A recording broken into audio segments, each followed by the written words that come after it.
As the day quietly fades into the embrace of night, most of us, wrapped in the soft comfort of modern bedding, slip into a seamless sleep, unaware of how much we owe to the innovations of today.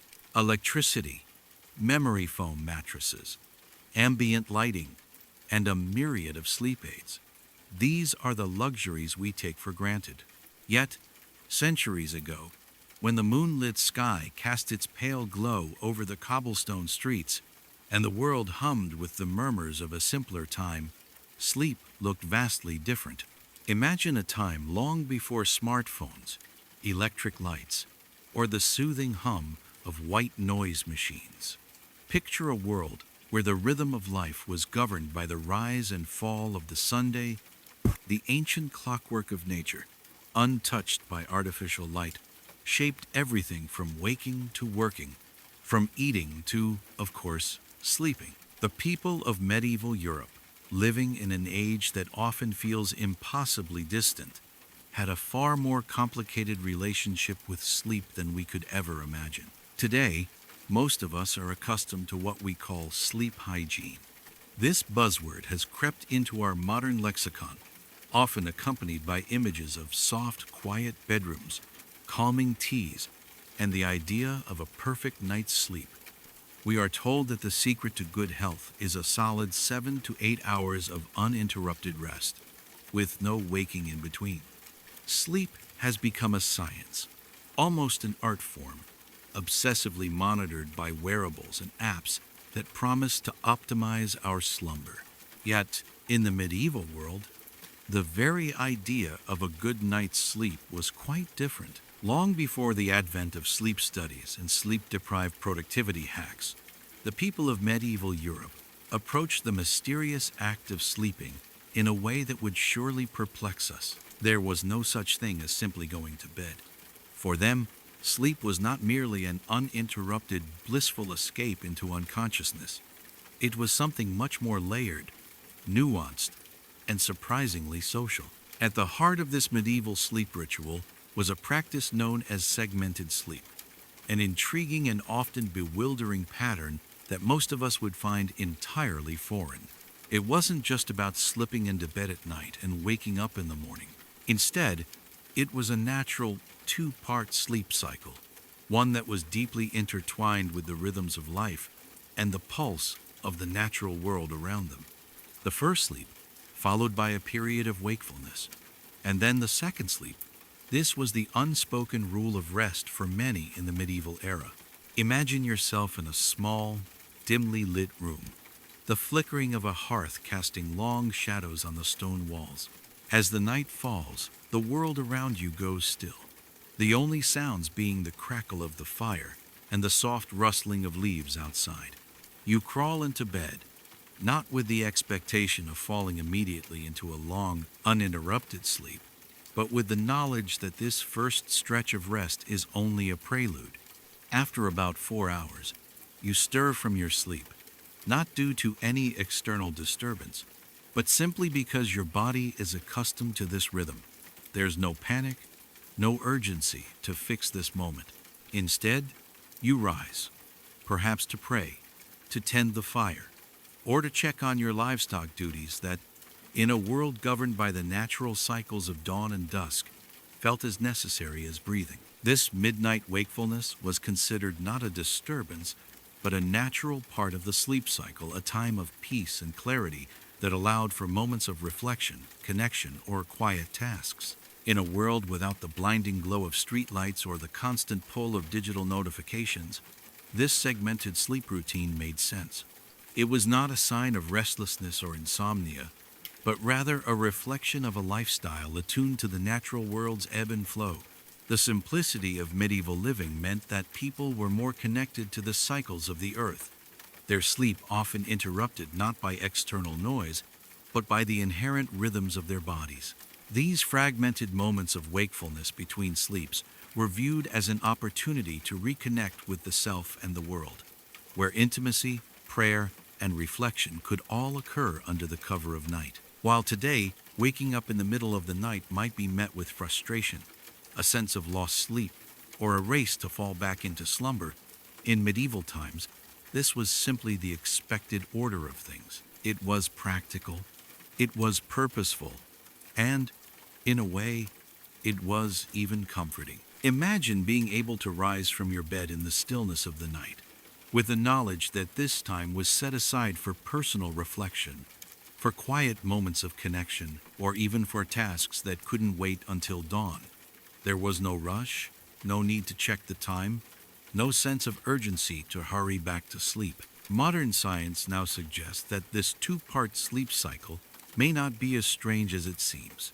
In fact, research has indicated that in the absence of artificial light, humans may naturally follow a segmented sleep pattern. Before electricity and the glow of our smartphones, the absence of light in the nighttime world made it far easier for people to sleep in segments. The idea of getting up in the middle of the night might, in fact, have been far more in tune with our biological needs than we initially realize. So, next time you find yourself waking at 2 a.m., consider this. Perhaps you're simply embracing the watch period, the medieval practice of purposeful wakefulness, where the night was both a time for rest and an invitation for reflection. But, of course, sleep in medieval times wasn't just about the rhythm of the body. It was also influenced by the physical realities of the world around them. The bed of a medieval person was not the plush mattress or memory foam topper that we take for granted. Imagine instead a humble straw pallet, perhaps covered with a simple sack of cloth, lying upon a cold, uneven floor.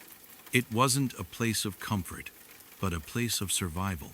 There were no fancy sheets, no warm duvets, no cozy pillows.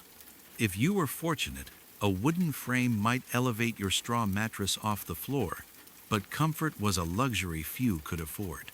In medieval Europe, sleep was practical, functional, and intertwined with the ever-present reality of survival.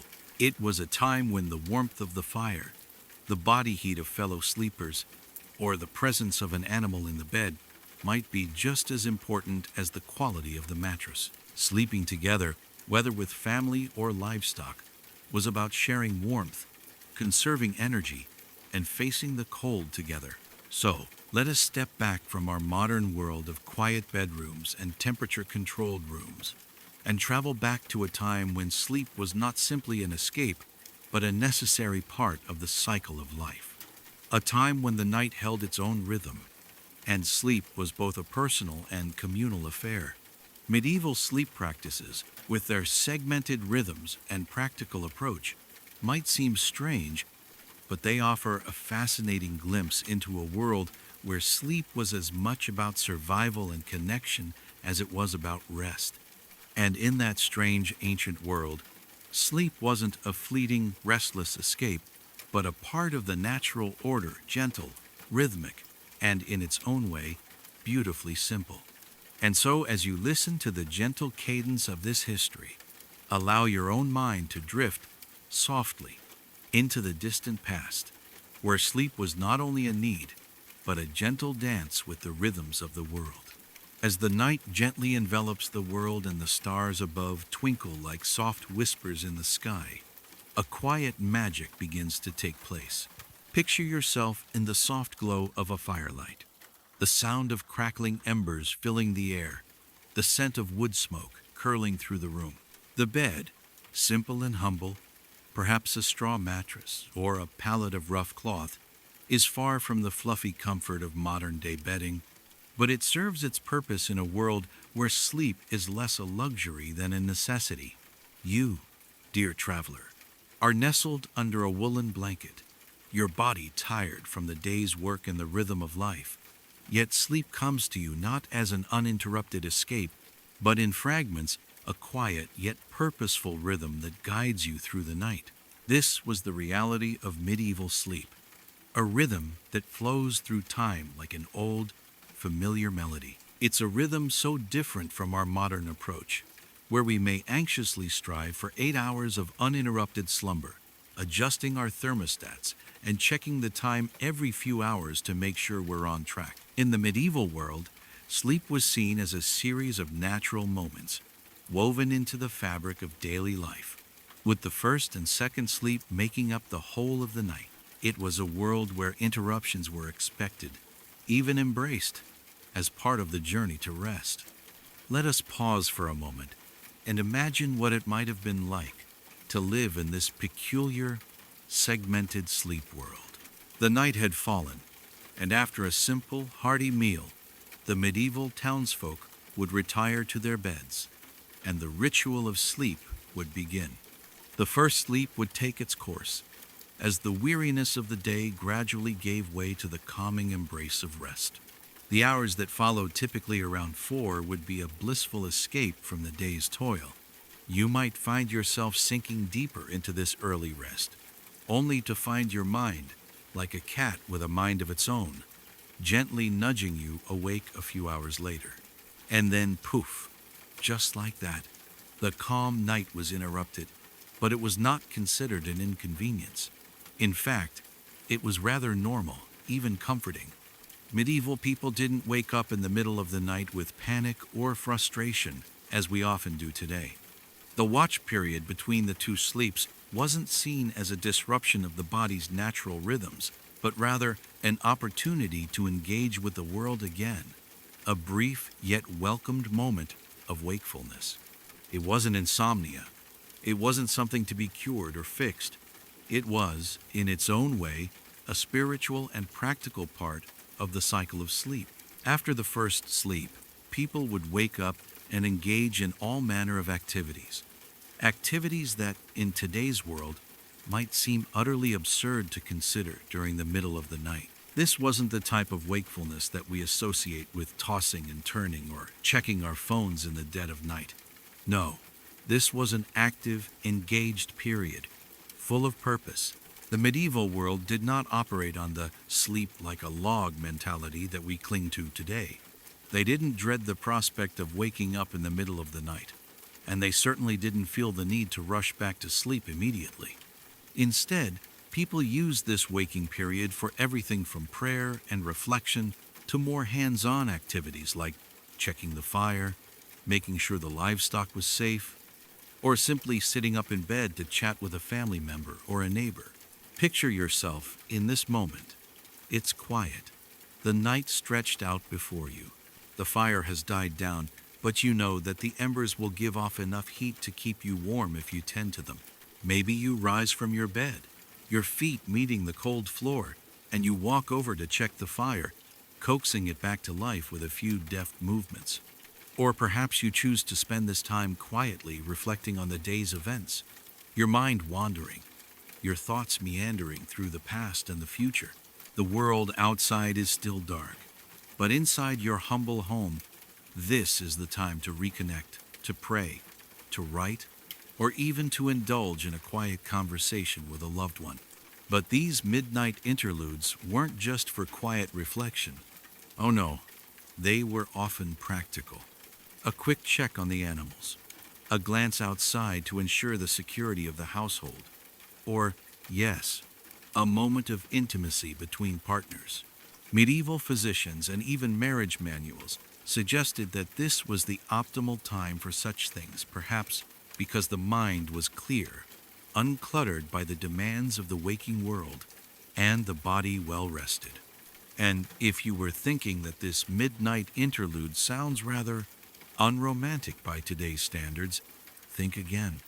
It was a golden opportunity to connect not only with one's own thoughts, but with others in the most intimate sense. Now, let's talk about what might have gone on during this time of wakefulness. While some would have turned to prayer or personal reflection, others would have used this time to engage in a very medieval type of multitasking. Picture a farmer, perhaps, quietly making his way to check on the animals, or a wife looking in on the children, making sure they are tucked in snugly. The absence of light meant there was no sense of urgency to get back to sleep. There were no bright city lights to keep people up. It was a time for things that couldn't be done in the daytime. And, importantly, it was an act that was as natural as sleep itself. Medieval people didn't regard this waking period as a disruption. They saw it as an essential part of the sleep cycle. As you've probably noticed, We're talking about a sleep pattern that allows for a freer, more natural experience of nighttime wakefulness, unlike the rigid, undisturbed sleep of today. But let's not get ahead of ourselves. When the wakeful period ended, it was time for the second sleep, the sleep that would carry you through until the light of dawn began to make its presence felt. This wasn't a rushed return to sleep. No, people would ease into it gently, perhaps reading or even talking to one another for a while. And so, the cycle continued, with two distinct phases of rest, interrupted by a period of personal engagement with the night. Now, we might wonder, why on earth did this sleep pattern exist in the first place? What possible logic could there have been behind it? Well, let's think about the world in which these medieval people lived. The absence of electric lights, modern technology, and the constant bombardment of stimuli meant that the rhythm of life was far more attuned to nature. There were no late-night TV shows to binge-watch, no bright phone screens lighting up the room in the middle of the night, no streetlights to pierce the quiet darkness. When night fell, the world truly fell into darkness, and the only lights available were the faint twinkle of stars, the moon's silvery glow, and the warm, flickering glow of a hearth fire. This absence of artificial lighting created a world in which the night was far less artificially structured than the way we now experience it. In a world where people lived by natural cycles, sun up, sun down, segmented sleep simply made sense. There was no need to keep an eye on a glowing alarm clock or rush back to sleep in the way we do today. People were naturally more connected to their circadian rhythms. They woke when their bodies told them to, and they slept when it felt right. It wasn't a question of needing 8 hours of rest, but rather embracing the natural rhythms of sleep with all its interruptions and peculiarities. Interestingly, historians and modern researchers suggest that this segmented sleep pattern might have actually been healthier than our current norm of 8 uninterrupted hours. Studies suggest that humans, in fact, evolved to sleep in 2 phases, with a natural break in between, much like our medieval ancestors experienced. So, when we wake up in the middle of the night and find ourselves staring at the ceiling in confusion, we might not be so different from those medieval folks after all. In fact, we're probably just experiencing the natural wakefulness that humans are meant to have during the night. So the next time you find yourself wide awake at 2 a.m., with no idea why you can't fall back to sleep, just remember, you might be practicing the very sleep pattern that humans have followed for centuries. The medieval sleep pattern, as unusual as it may sound to modern ears, wasn't the result of insomnia or disordered sleep. Instead, it was an intuitive, practical method of rest that helped people stay connected to their bodies, their homes, and the world around them. In the medieval world, sleep wasn't a luxury or a race to clock in 8 hours of uninterrupted slumber. It was simply a natural rhythm, one that allowed space for reflection, social connection, and necessary tasks. It was sleep in its most elemental form, guiding people through the night like a gentle stream. In this way, segmented sleep had a beauty all its own, one that combined the practicality of life with the wisdom of nature. For those who lived under its gentle sway, sleep was never a matter of rushing through the hours. Instead, it was a natural, deeply ingrained pattern that provided both rest and reflection, a rhythm as old as time itself. And as we drift off to sleep tonight, with our modern comforts and routines, let us imagine for a moment the simplicity of a world where the night was broken into 2 peaceful stretches, where rest came not in a rigid, clock-bound form, but in a natural, flowing cycle, a rhythm that welcomed both the quiet solitude of sleep and the gentle hum of wakefulness in between. Imagine, for a moment, that you're a peasant living in a small medieval village. The sun has long dipped below the horizon, and the chill of the night air seeps through the cracks in your humble home. Your day has been long and filled with the hard work of tending to crops, caring for animals, and perhaps the occasional chat with a neighbor. You've eaten your evening meal, shared a warm laugh with your family. And now, as the fire crackles softly in the hearth, it's time to retire to bed. You've already settled into your straw pallet, wrapped in whatever humble blanket you could afford, and the first sleep begins to take its course. But here's where things get interesting and a little peculiar by modern standards. The medieval night wasn't a straight shot of slumber.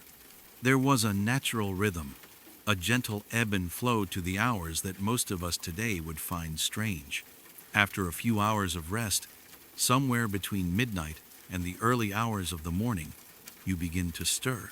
Not because of a nightmare or the screech of an owl, but simply because your body is attuned to this rhythm. You wake, and for a few minutes, you're not sure whether it's time to rise or if the night still has its hold on you. This was the medieval watch period, and it was far from the annoying interruption that we might imagine today.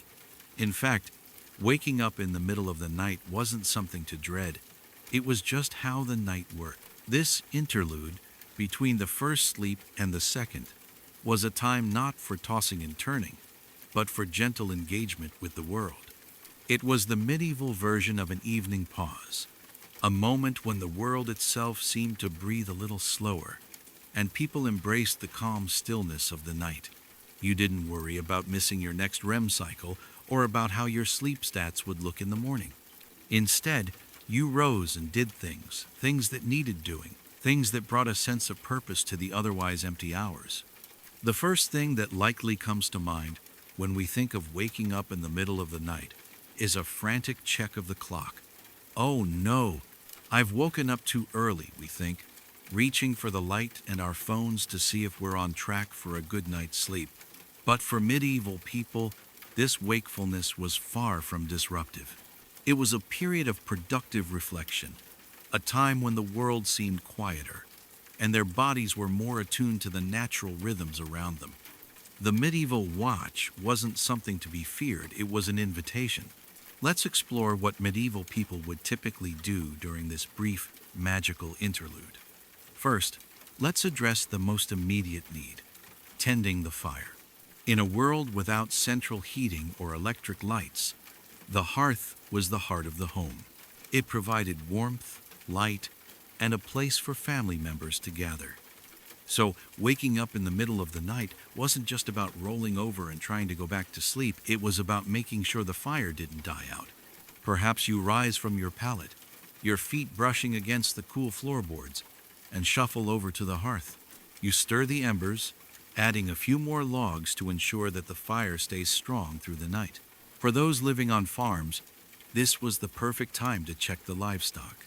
Your sheep or goats may have been left outside, or your chickens might need to be locked up for the night.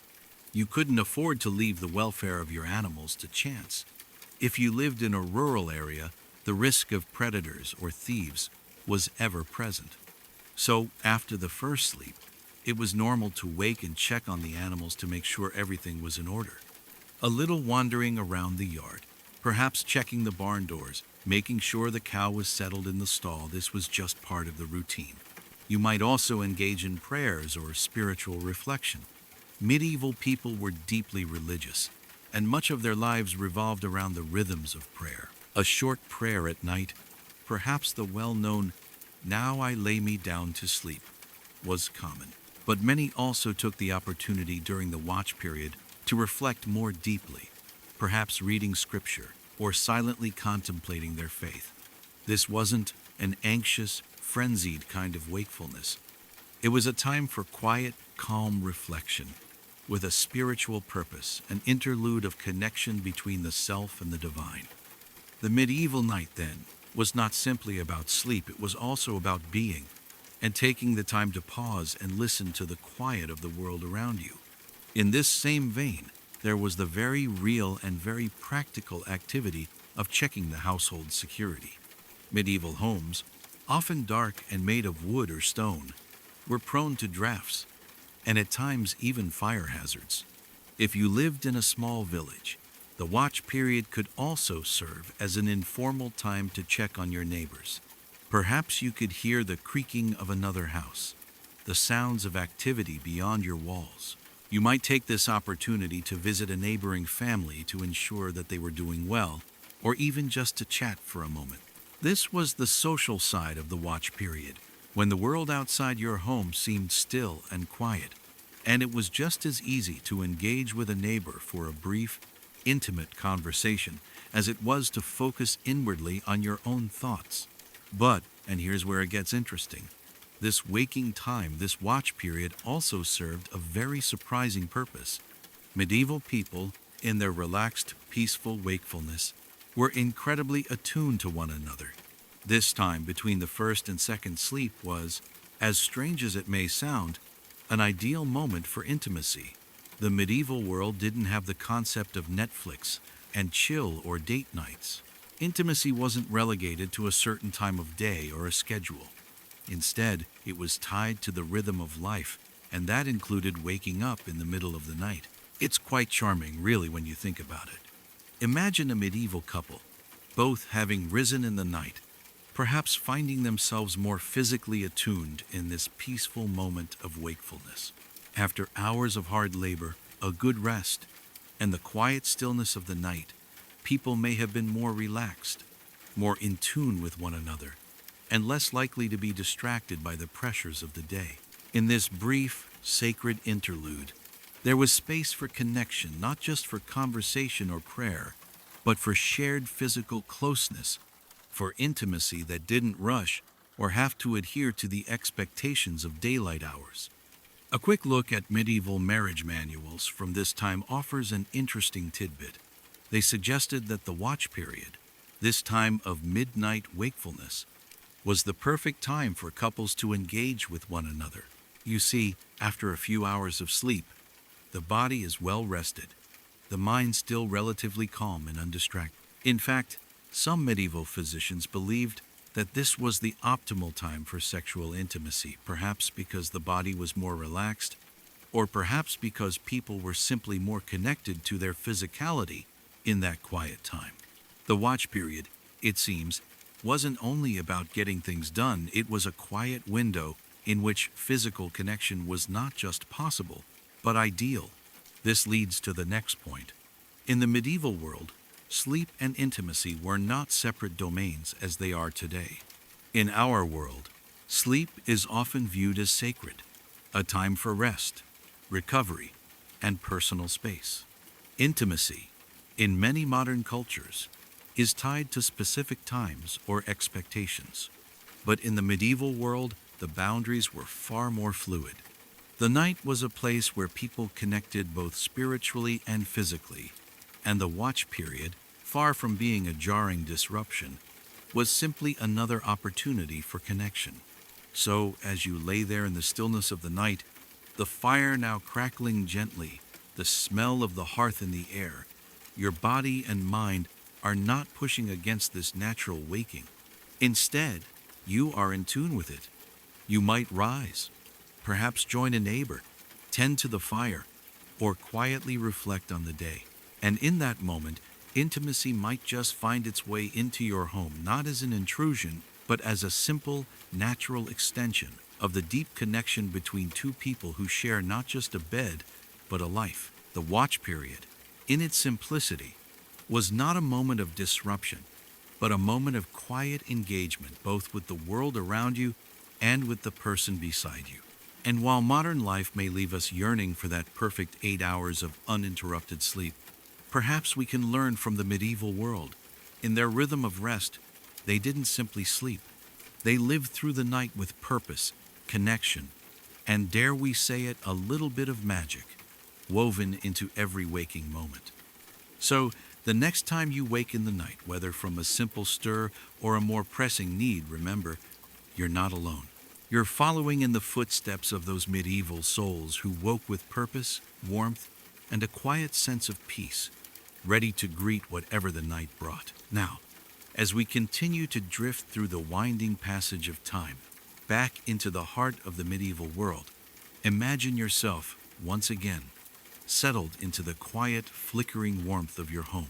The fire has long since smoldered to a gentle glow, and the world outside is dark, save for the occasional shift of a wandering animal or the silent, steady rhythm of the night. It's time to sleep, but this time, it's not like we do today, where the goal is simply to sleep until the alarm goes off, hoping for a peaceful 8-hour stretch. In the medieval world, sleep was seen as a natural, unhurried rhythm, a journey through the night that allowed for rest, reflection, and connection. It was not defined by the stark edges of time clocks or the obsessive pursuit of optimal sleep patterns. No, in the medieval world, there was a natural ebb and flow to sleep, a dance between wakefulness and rest that seemed to harmonize with the cycles of nature. This two-part sleep routine was far more than just a quirky historical footnote. It was a fundamental part of life, embraced by nearly every segment of society.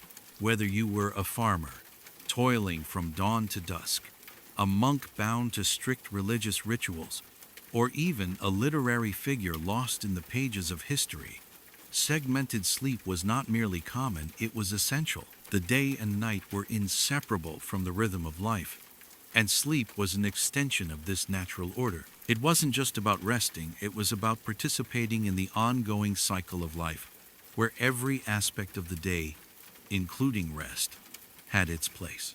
Let's begin with the monks, those devout men, and later women, who lived by the rule of St. Benedict, a strict monastic code that shaped not only their waking hours, but also their sleep. Monasteries, tucked away in remote corners of medieval Europe, were sanctuaries of prayer, work, and study, and the monks living within them were bound to a rigid schedule that governed every aspect of their daily existence. Now, imagine you're a monk clad in your simple robe, the sound of the bell marking each moment of your day, with the heavy weight of silence hanging in the air. There's no time for indulgence, no room for procrastination. Every hour is filled with prayer, study, and labor. And then, after a day filled with sacred duties, the evening approaches and the call to rest comes. But of course, even rest is sacred in the monastery. This is where the two-part sleep cycle comes into play. You see, the monks followed the same rhythm as everyone else in the medieval world, but their sleep routine had a distinctly spiritual purpose. They would retire to their humble beds, perhaps a simple wooden frame or a rough straw mattress. The first sleep would commence around 4 hours of rest that allowed their bodies to recharge for the intense work ahead. But then, the bell would toll again in the middle of the night, rousing the monks for a brief period of wakefulness. And this, my friend, was no casual stretch and roll back to sleep. No, this was the vigil, a time for prayers, spiritual reflection, and most importantly, a direct communion with the divine. This wasn't about waking up groggily, wondering what time it was, or scrambling to check your sleep tracking app. For the monks, this was an opportunity, a precious chance to engage with their faith, to pray, to reflect on the scriptures, to connect with the inner workings of the soul. This waking moment between sleeps wasn't simply tolerated, it was embraced as part of their spiritual routine. After spending some time in quiet reflection or prayer, they would retire again for a second sleep, often lasting until the first light of dawn, ready to begin the day with renewed energy. Now, imagine the clarity and peace of mind that would come with such a sacred rhythm of sleep. It was as though the monks were living in alignment with the natural flow of time, a rhythm that didn't rush through the night, but allowed space for reflection, prayer, and connection before slipping back into peaceful slumber. To them, the watch period between the first and second sleep was not a nuisance or an interruption, but a sacred interlude, a time of spiritual cleansing, a moment to clear the mind, and a ritual that prepared them for the labor of the next day. The concept of segmented sleep in this case wasn't just a practical solution to a lack of artificial light or modern sleep aids, it was a deeply spiritual practice that tied them to the divine order of things. But let's step away from the hallowed halls of monasteries for a moment and imagine another life, the life of a farmer. The life of a medieval farmer was, in many ways, ruled by the land. There were no clocks to dictate when the workday began or ended. and no electric lights to extend the hours. The rhythms of nature, the rising and setting of the sun dictated everything. The farmer's day began early, often with the first light, as he would tend to the animals, prepare the fields, or begin the long work of plowing. But as the day wore on and the sun dipped lower in the sky, the farmer would retreat into his home, weary but content with the work done. Now, as evening fell, it wasn't a time to jump into bed and hope for a solid 8 hours of sleep. No, in the world of the farmer, the two-part sleep cycle was as essential as the seeds he planted in the spring. After supper, the first sleep would begin. As the night settled into a quiet lull, it was often around 4 hours long, and for the farmer, it was a time to rest and recuperate for the hard work ahead. But as in the monastic routine, this wasn't an uninterrupted night of rest. Around midnight or so, the farmer would wake. The night had its own peculiar rhythm, and the farmer attuned to this rhythm would rise from his bed, stretch his limbs, and prepare to engage with the world once again. And here's where the watch period would come into play. The farmer might take this time to check on the animals, perhaps the sheep that had wandered too far, or the chickens that had been left out. The farmer might also use this time to tend the fire, adding logs to keep the hearth warm. There were practical matters to attend to, yes, but in the quiet of the night, there was also space for connection, both with the land and with loved ones. Perhaps the farmer would take a quiet walk outside, or share a moment with his spouse before returning to bed. The second sleep would follow, lasting until the first rays of sunlight crept over the horizon, signaling the beginning of another day of work. For the farmer, this rhythm of segmented sleep wasn't just practical, it was a reflection of his natural attunement to the cycles of the land. Sleep wasn't something to be forced or rushed. It was a natural process, flowing in harmony with the rhythm of the day. As we will see, this rhythm wasn't unique to monks or farmers. It was a universal pattern for people from all walks of life. But you might wonder, was this sleep cycle reserved only for those who worked with their hands? What about the intellectuals, the writers, and the thinkers of the medieval world? Did they too follow the same rhythm of segmented sleep? The answer is yes. Many literary figures from the medieval era also embraced the two-part sleep cycle. Take, for instance, a figure like Geoffrey Chaucer, the author of the Canterbury Tales. Chaucer, who lived in the 14th century, would have likely followed the same natural sleep rhythm as monks and farmers. In fact, the Canterbury Tales itself contains references to the common sleep habits of the time. Chaucer, with his sharp observational eye, likely understood that the night was divided into two parts, with moments of wakefulness in between. Imagine Chaucer sitting at his desk by the dim light of a candle, composing the lively and whimsical tales that would come to define English literature. After hours of writing, he would have laid down for his first sleep, and yet, like many others, he likely awoke in the middle of the night, not out of frustration, but as part of the natural rhythm of the night. In that stillness, he might have taken a moment to reflect on his work, to wander through the quiet streets of London, or even to engage in quiet contemplation. The second sleep would follow, bringing with it the promise of new ideas and creativity. Here's where things get particularly interesting. While we've spent the past few sections exploring the historical reality of segmented sleep, modern science has recently caught up with what our medieval ancestors knew all along. It turns out that the idea of two-part sleep might be more natural than we realize.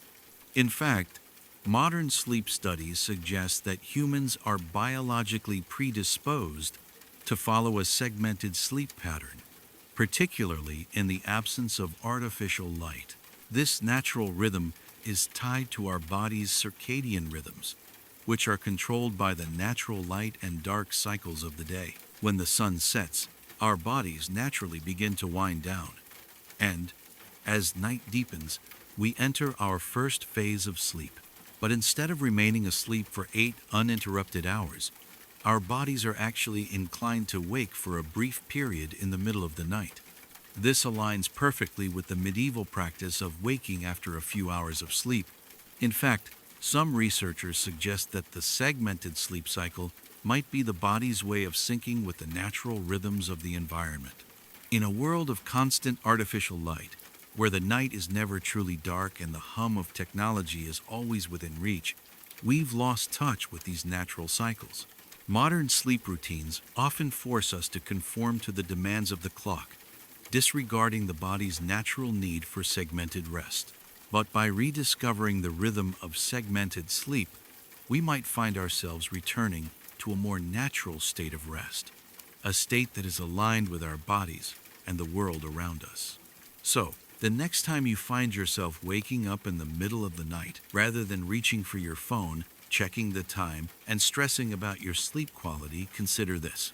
You might be experiencing a natural, biological response to the night, one that our medieval ancestors embraced fully.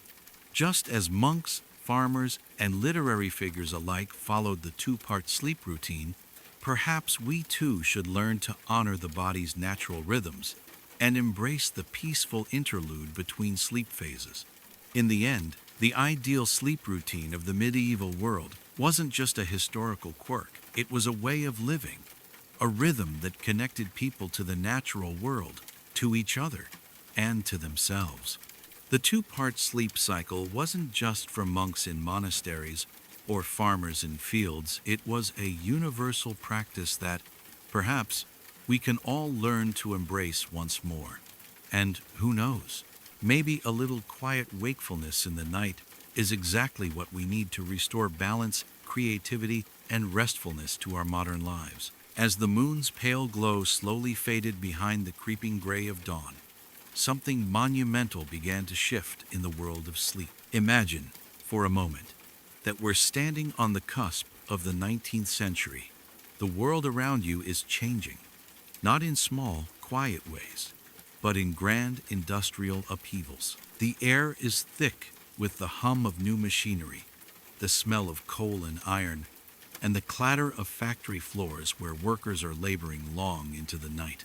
The rhythm of life, which for centuries had flowed naturally with the cycles of the day and night, was about to be replaced by something altogether more mechanized and, in some ways, unnatural. With the rise of the Industrial Revolution, the two-part sleep cycle, once as natural as the setting sun, began to fade into memory. No longer could people simply rise from their beds in the middle of the night and tend the fire, check the livestock, or engage in a moment of quiet reflection.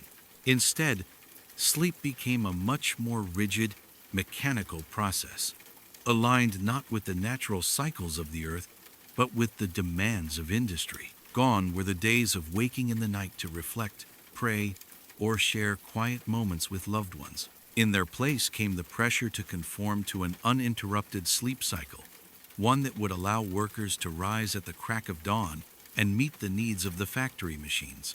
Let's imagine ourselves in the early 1800s, standing in the middle of a bustling factory town. The rhythmic clanging of hammers on anvils, the loud whirring of spinning machines, and the incessant steam rising from industrial chimneys fill the air. The streets are crowded with people, the majority of whom are heading to work. The pace of life has become faster, more frantic, and less forgiving. Factories have become the heart of the economy, and the need for constant productivity has introduced a new, unprecedented kind of time management. Time is no longer for resting, it's for working. As factories sprang up like mushrooms after a spring rain, they brought with them the need for a workforce that could be consistent, reliable, and energetic. The 8-hour workday was beginning to emerge, but workers didn't just need to labor tirelessly in these new industrial environments. They also needed a new way to sleep. The demands of factory work, the never-ending hum of machinery, and the relentless shift schedules required a much more predictable and controlled approach to rest. No longer was it acceptable to wake up in the middle of the night to reflect on your day or tend to your animals. Sleep had to be uninterrupted, designed to recharge the body as quickly and efficiently as possible so workers could get up and head back to the factory floor. The factory bell, which rang loudly at all hours, was no longer just an indicator of when work would begin. It became a symbol of time itself, dictating the hours when workers should sleep, when they should wake, and when they should labor.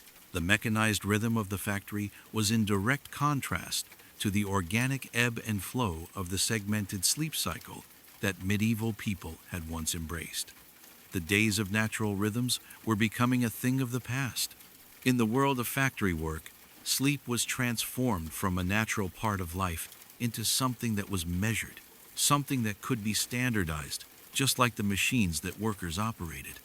At the same time, the introduction of artificial lighting, first through gas lamps and later through electric lights, began to alter the very fabric of sleep itself.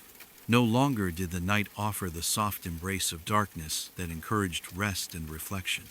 Now, there was light, bright, artificial light that could pierce through the deepest of nights. People didn't need to sleep when the sun went down anymore. They could work, read, and socialize through the night, aided by the newly invented lamps and lighting fixtures. But this, as we know, came with a price. It began to erase the natural rhythm of sleep. This transition to artificial lighting was not just about lighting up the streets or homes, it was about changing how people experienced time. Before the widespread use of artificial light, people's sleep was deeply connected to the darkness of night.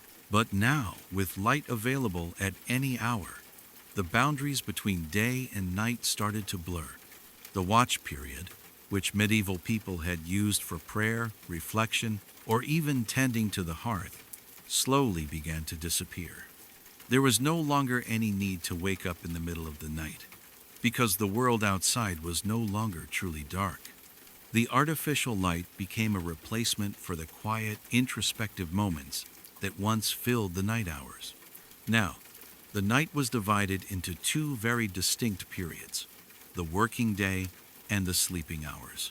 The need for uninterrupted sleep became more important than ever, as the pace of life began to accelerate, and people were expected to rise early and work late. People needed to be well rested so they could handle the demands of the factory floor, the long hours, and the exhausting, repetitive work. Sleep became not a period of quiet reflection or a time to be with loved ones, but a biological necessity designed to give the body the fuel it needed for the workday ahead. The rise of artificial light and the industrial work schedule transformed sleep from a natural, fragmented process into a more mechanized, continuous one. The idea of segmented sleep, where one could rise in the middle of the night for a brief moment of wakefulness and then return to rest, slowly faded into the background. Now, sleep was meant to be continuous and uninterrupted, in alignment with the industrial workday. It was no longer just about rest, it was about efficiency, about ensuring that the body could endure the long hours of labor that would define the rest of the day. As factories and cities grew larger, the scientific approach to sleep began to take shape. The notion of sleep hygiene, a term that we use today to refer to healthy sleep practices, started to emerge. People were encouraged to adopt a more regular sleep schedule, to sleep in a dark, quiet room, and to avoid distractions during sleep. This was in direct contrast to the medieval practice of segmented sleep, where the night was filled with moments of wakefulness and activity. The modern approach to sleep became more rigid, more structured, as people's lives were increasingly dictated by the ticking of the clock, the ringing of the factory bell, and the ever-present glow of electric light. But this shift didn't happen overnight. At first, the transition was gradual. People began to adapt to the new patterns of work and rest, but many were still living in homes with no electricity or gas lamps. They were still, in some ways, living by the natural rhythms of the Sunday. But as electric lighting became more widespread and more affordable, people began to shift their daily routines. The watch period was slowly phased out, replaced by a culture of continuous sleep. People no longer woke to tend to their fire, to check on their animals, or to share a quiet moment with a spouse. The night became a time for pure rest, to prepare for the demands of the next day. The shift from segmented sleep to uninterrupted sleep had a profound effect on how we understand rest today. Sleep hygiene, as it is called, is all about creating an environment conducive to deep restorative sleep. But in the process, we've lost some of the old rituals of the night. The watch period, the time between first and second sleep, has become something of a forgotten art, a quirky relic from a time when people were more connected to the natural rhythms of life. Interestingly, as our modern lives have become increasingly stressful, fragmented, and fast-paced, there has been a growing interest in segmented sleep once again. People who struggle with insomnia or those who work odd hours are rediscovering the benefits of waking up in the middle of the night and embracing those quiet moments of wakefulness. Some researchers even suggest that waking up in the night is natural, that our bodies are designed to function in a two-part sleep cycle, much like our medieval ancestors did. Modern science is increasingly confirming what people have known for centuries.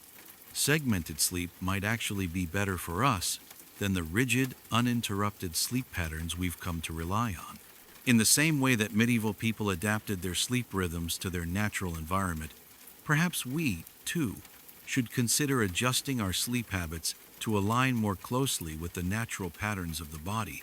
The idea of segmented sleep, where we rise and engage with the world for a short period before returning to rest, might hold the key to better sleep and improved well-being.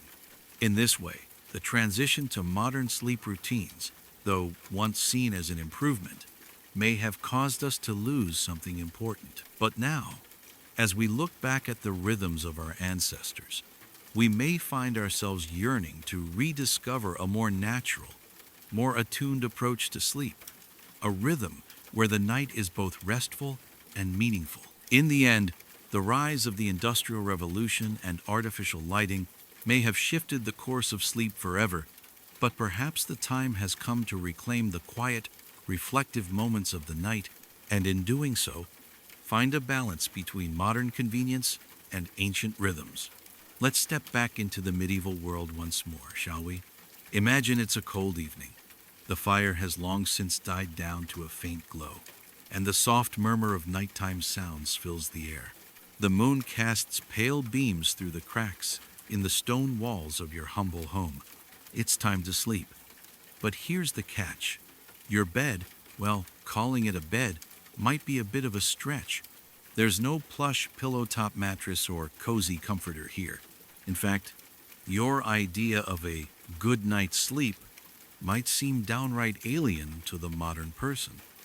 It's not so much that sleep in the medieval world was unpleasant. No, it was just a whole lot rougher than what we're used to today. The medieval bed, particularly for the peasants, was a far cry from what we now consider acceptable sleep conditions. For most of the peasant population, a bed was not a fancy, cloud-like piece of furniture with soft sheets and memory foam. Oh no. In fact, it was hardly a bed at all. More often than not, it was a pallet made of straw. And when I say made of straw, I don't mean an elegant straw mat with a pillow for your head.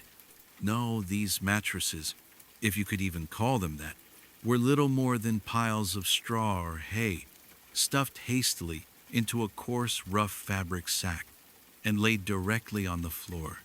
If you were lucky, the sack was intact, but if not, well, you were essentially sleeping on a pile of damp hay. Now, let's think about this.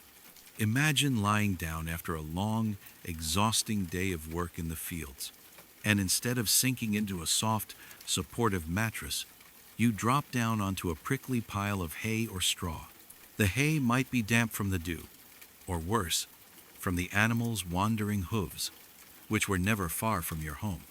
If it weren't the hay poking into your ribs, it might be the insects that made a home in your bed, or, if you were truly unlucky, even the occasional rat or mouse. Ah, yes, bedmates of a very different kind than those we might expect. The absence of comfort was not a luxury, it was a necessity. Straw was cheap, readily available, and did a decent job of keeping the cold at bay. But decent doesn't exactly mean comfortable. Imagine trying to sleep through a night full of itchy sensations from bugs crawling on your skin, the occasional mouse scurrying across your face, and that sharp sting of straw that seems to jab at your back with every turn. Yes, medieval sleep was far from what we imagine today as a restful, relaxing experience. But don't be fooled by the discomfort. For peasants, the straw pallet was better than nothing, which was often the alternative. And nothing, let me tell you, was a much worse prospect. Sleeping on the cold, hard stone floor, exposed to drafts, or worse, to the occasional gust of cold air that could blow through the cracks in the walls, was certainly not ideal. But the straw pallet, as uncomfortable as it was, offered some insulation against the cold and, at least, a layer between the sleeper and the damp ground. Now, imagine for a moment that you are a peasant, tucked into your straw bed at the end of a long day. The moonlight cuts through the cracks in the ceiling beams, and outside, the night is alive with the sounds of animals, wind, and distant chatter. As you close your eyes, you settle in and drift into sleep. But it's not just you in the bed, oh no. You're sharing it with your family, or perhaps, if you're truly unlucky, with your animals. That's right. Medieval peasant families were accustomed to sharing their beds not just with each other, but with their animals as well. The concept of personal space didn't quite exist the way it does today. The idea of sleeping alone in a cozy, quiet room was reserved for the wealthy. In fact, even the wealthiest noble families could still find themselves sharing their beds with animals on occasion. But for the peasant, it was a matter of survival.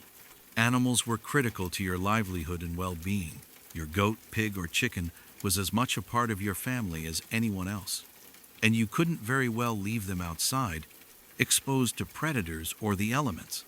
So they came inside to sleep with you. If you were a farmer living in a small single-room dwelling, the line between family and livestock blurred. You might find yourself sleeping next to pigs that snorted softly in their sleep, or goats that shuffled around your feet in the middle of the night.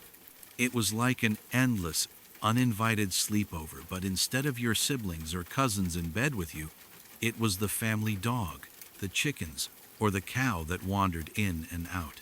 And no, they weren't the nicest bedmates, no cozy blankets, no polite sharing of space. Instead, you had to share warmth with your livestock, which was a great survival tactic, but not exactly conducive to a peaceful night's sleep. If you were lucky enough to live in a house with a slightly larger space, you might have had a raised bed, sometimes placed on a wooden frame, which would keep the straw a little farther from the cold, damp ground. But don't let that image fool you into thinking it was all that much more comfortable. It still meant you were sharing your space with bugs and rats that would scamper across your bed at night. In fact, lice and bedbugs were so common that medieval folk practically accepted them as a part of daily life, along with their more familiar livestock companions. In wealthy households, things were a little better, slightly better. Noble families had proper beds, the large wooden frames, the feather-stuffed mattresses, and even embroidered sheets to protect against the cold. But even then, the notion of personal space was limited. The family dog might still sleep at the foot of the bed, and the occasional mouse or rat could be found scurrying in the corners. But there were luxuries to be found. The luxury of not sleeping directly on the cold stone floor, the luxury of plush bedding, but at the end of the day, it was still a far cry from the comforts we now take for granted. But let's be clear, those medieval beds were not designed for rest. They were designed for survival. They served the practical purpose of keeping you warm and off the cold, hard ground. If you were lucky, they would provide you with a bit of insulation against the harsh elements outside. If you weren't so lucky, they were places where your daily struggles fighting off lice, wrestling with rats, and sharing your bed with farm animals were played out night after night. The idea of sleep as a restful, peaceful retreat didn't come into focus until much later, when we started seeing the development of comfortable bedding and the notion of private rooms for individuals.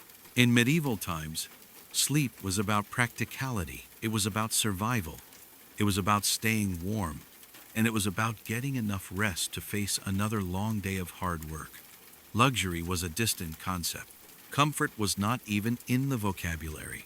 And so, as you lay there on your straw pallet, with a cow next to you, a goat nibbling at your blanket, and a rat scurrying across the floor, you drift off to sleep, comfort being a concept as foreign as the modern idea of a spa day. You close your eyes, knowing full well that the next day will bring with it a new set of challenges, more work in the fields, more care for the animals, and yes, more time spent in your shared bed with your trusty animal companions. In a way, this is how medieval people lived a life connected to their animals, to the earth, and to the elements. While we sleep in the luxury of temperature-controlled rooms and cushy pillows, medieval sleepers were enduring the rawness of their world. So, next time you lay your head down on a pillow and adjust the blankets to your liking, take a moment to think about how, just a few centuries ago, people were drifting off to sleep beside pigs, chickens, and persistent bed bugs. Now, we've journeyed far into the history of sleep, but as we close in on the final hours of this medieval night, there's one last piece of the bedtime puzzle that's too charming and practical to overlook: the nightcap. Ah, the nightcap, something modern sleep enthusiasts would likely confuse with a cozy drink of whiskey by the fire, the kind of thing you'd enjoy at the end of a long day. But in the Middle Ages, a nightcap wasn't a drink, it wasn't a cozy blanket, and it definitely wasn't a way to loosen up after a stressful day. No, the nightcap was something entirely different. It was a functional garment, and it had a job to do: keeping your head warm while you slept. And let's be real, in the medieval world, keeping warm wasn't just about comfort, it was about survival. So, as we set the stage for the last few hours of this medieval night, imagine yourself once again curled up in your straw-filled pallet, sharing your bed with a goat or maybe a chicken, depending on your luck. You've already got a few insects making their rounds across your body, but you've accepted that as just part of life. However, there's one more thing that sets you apart from the people of today: your nightcap. Let's be clear. This wasn't some frivolous piece of headwear for the fashion-conscious. Medieval people didn't have the luxury of extra sleepwear, silky robes, or temperature-controlled rooms to ensure they were comfy during the night.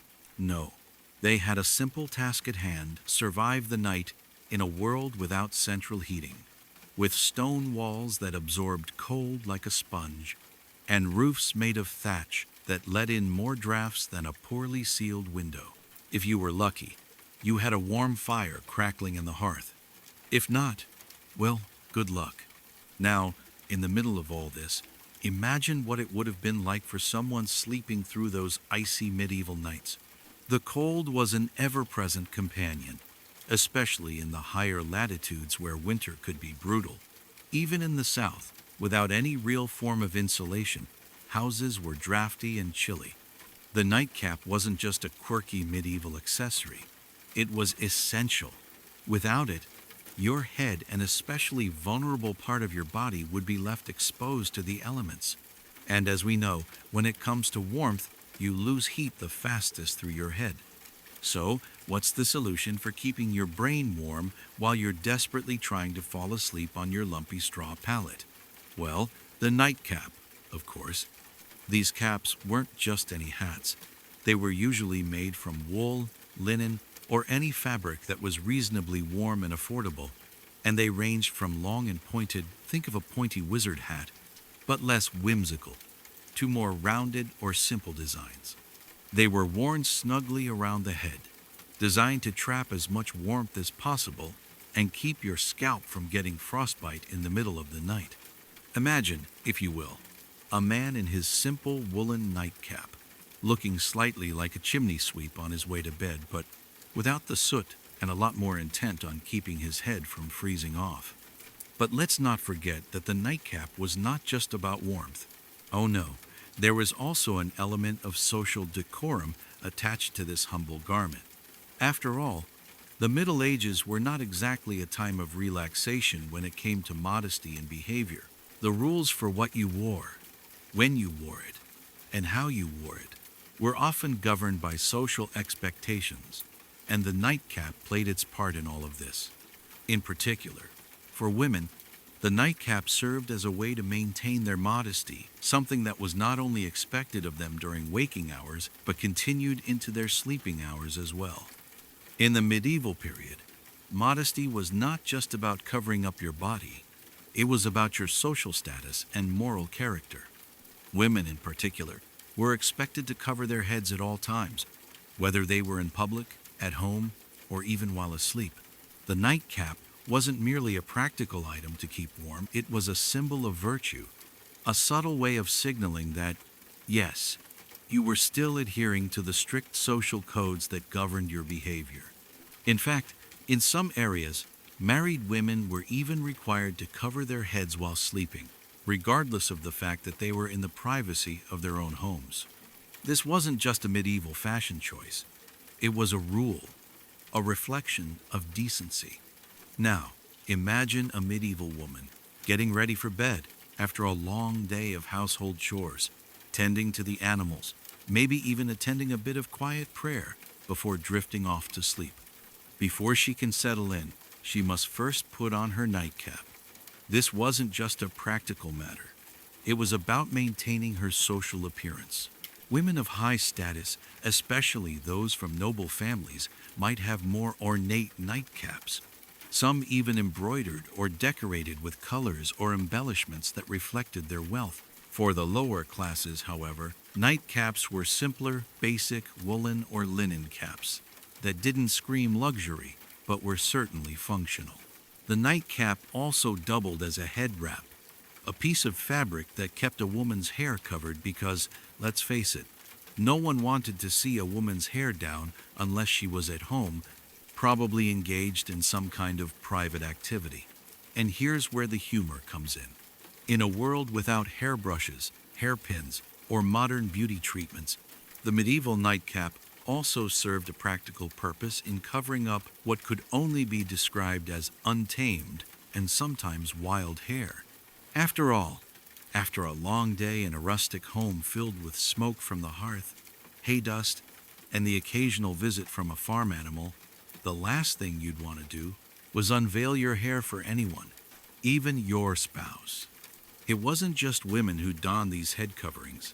Men, too, found that a nightcap was a good idea for keeping their heads warm as they slept. In fact, the pointed or long nightcap became almost iconic in medieval Europe. Imagine a man, maybe a farmer, a merchant, or even a noble climbing into his bed after a long day of work, putting on his pointed woolen nightcap and turning his head toward the cool side of the pillow. These caps weren't fancy, but they were practical. And let's not forget, these nightcaps served to keep things in place, ensuring that no one's hair would become too unruly by morning. It was an accessory that served multiple purposes, like the Swiss Army knife of medieval sleepwear. However, the nightcap was not without its social quirks.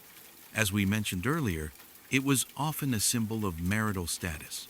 A married man would wear his nightcap to bed, signaling that he was not only domestic but also, let's face it, maybe a bit tired of all the expectations that came with the title. It was a quiet, subtle act of compliance after all.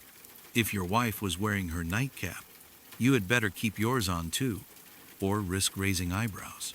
In fact, in some circles, unmarried men, or those who didn't follow the expected norms, might be seen as a bit too rebellious, too unwilling to adhere to the basic expectations of respectable society. Yes, in the Middle Ages, everything had its place. Even the humble nightcap. The nightcap, with its many functions, from warmth provider to modesty symbol, began to fade as we entered the early modern period. With the invention of better heating systems, better bedding, and, eventually, better personal grooming tools, the need for a nightcap started to diminish.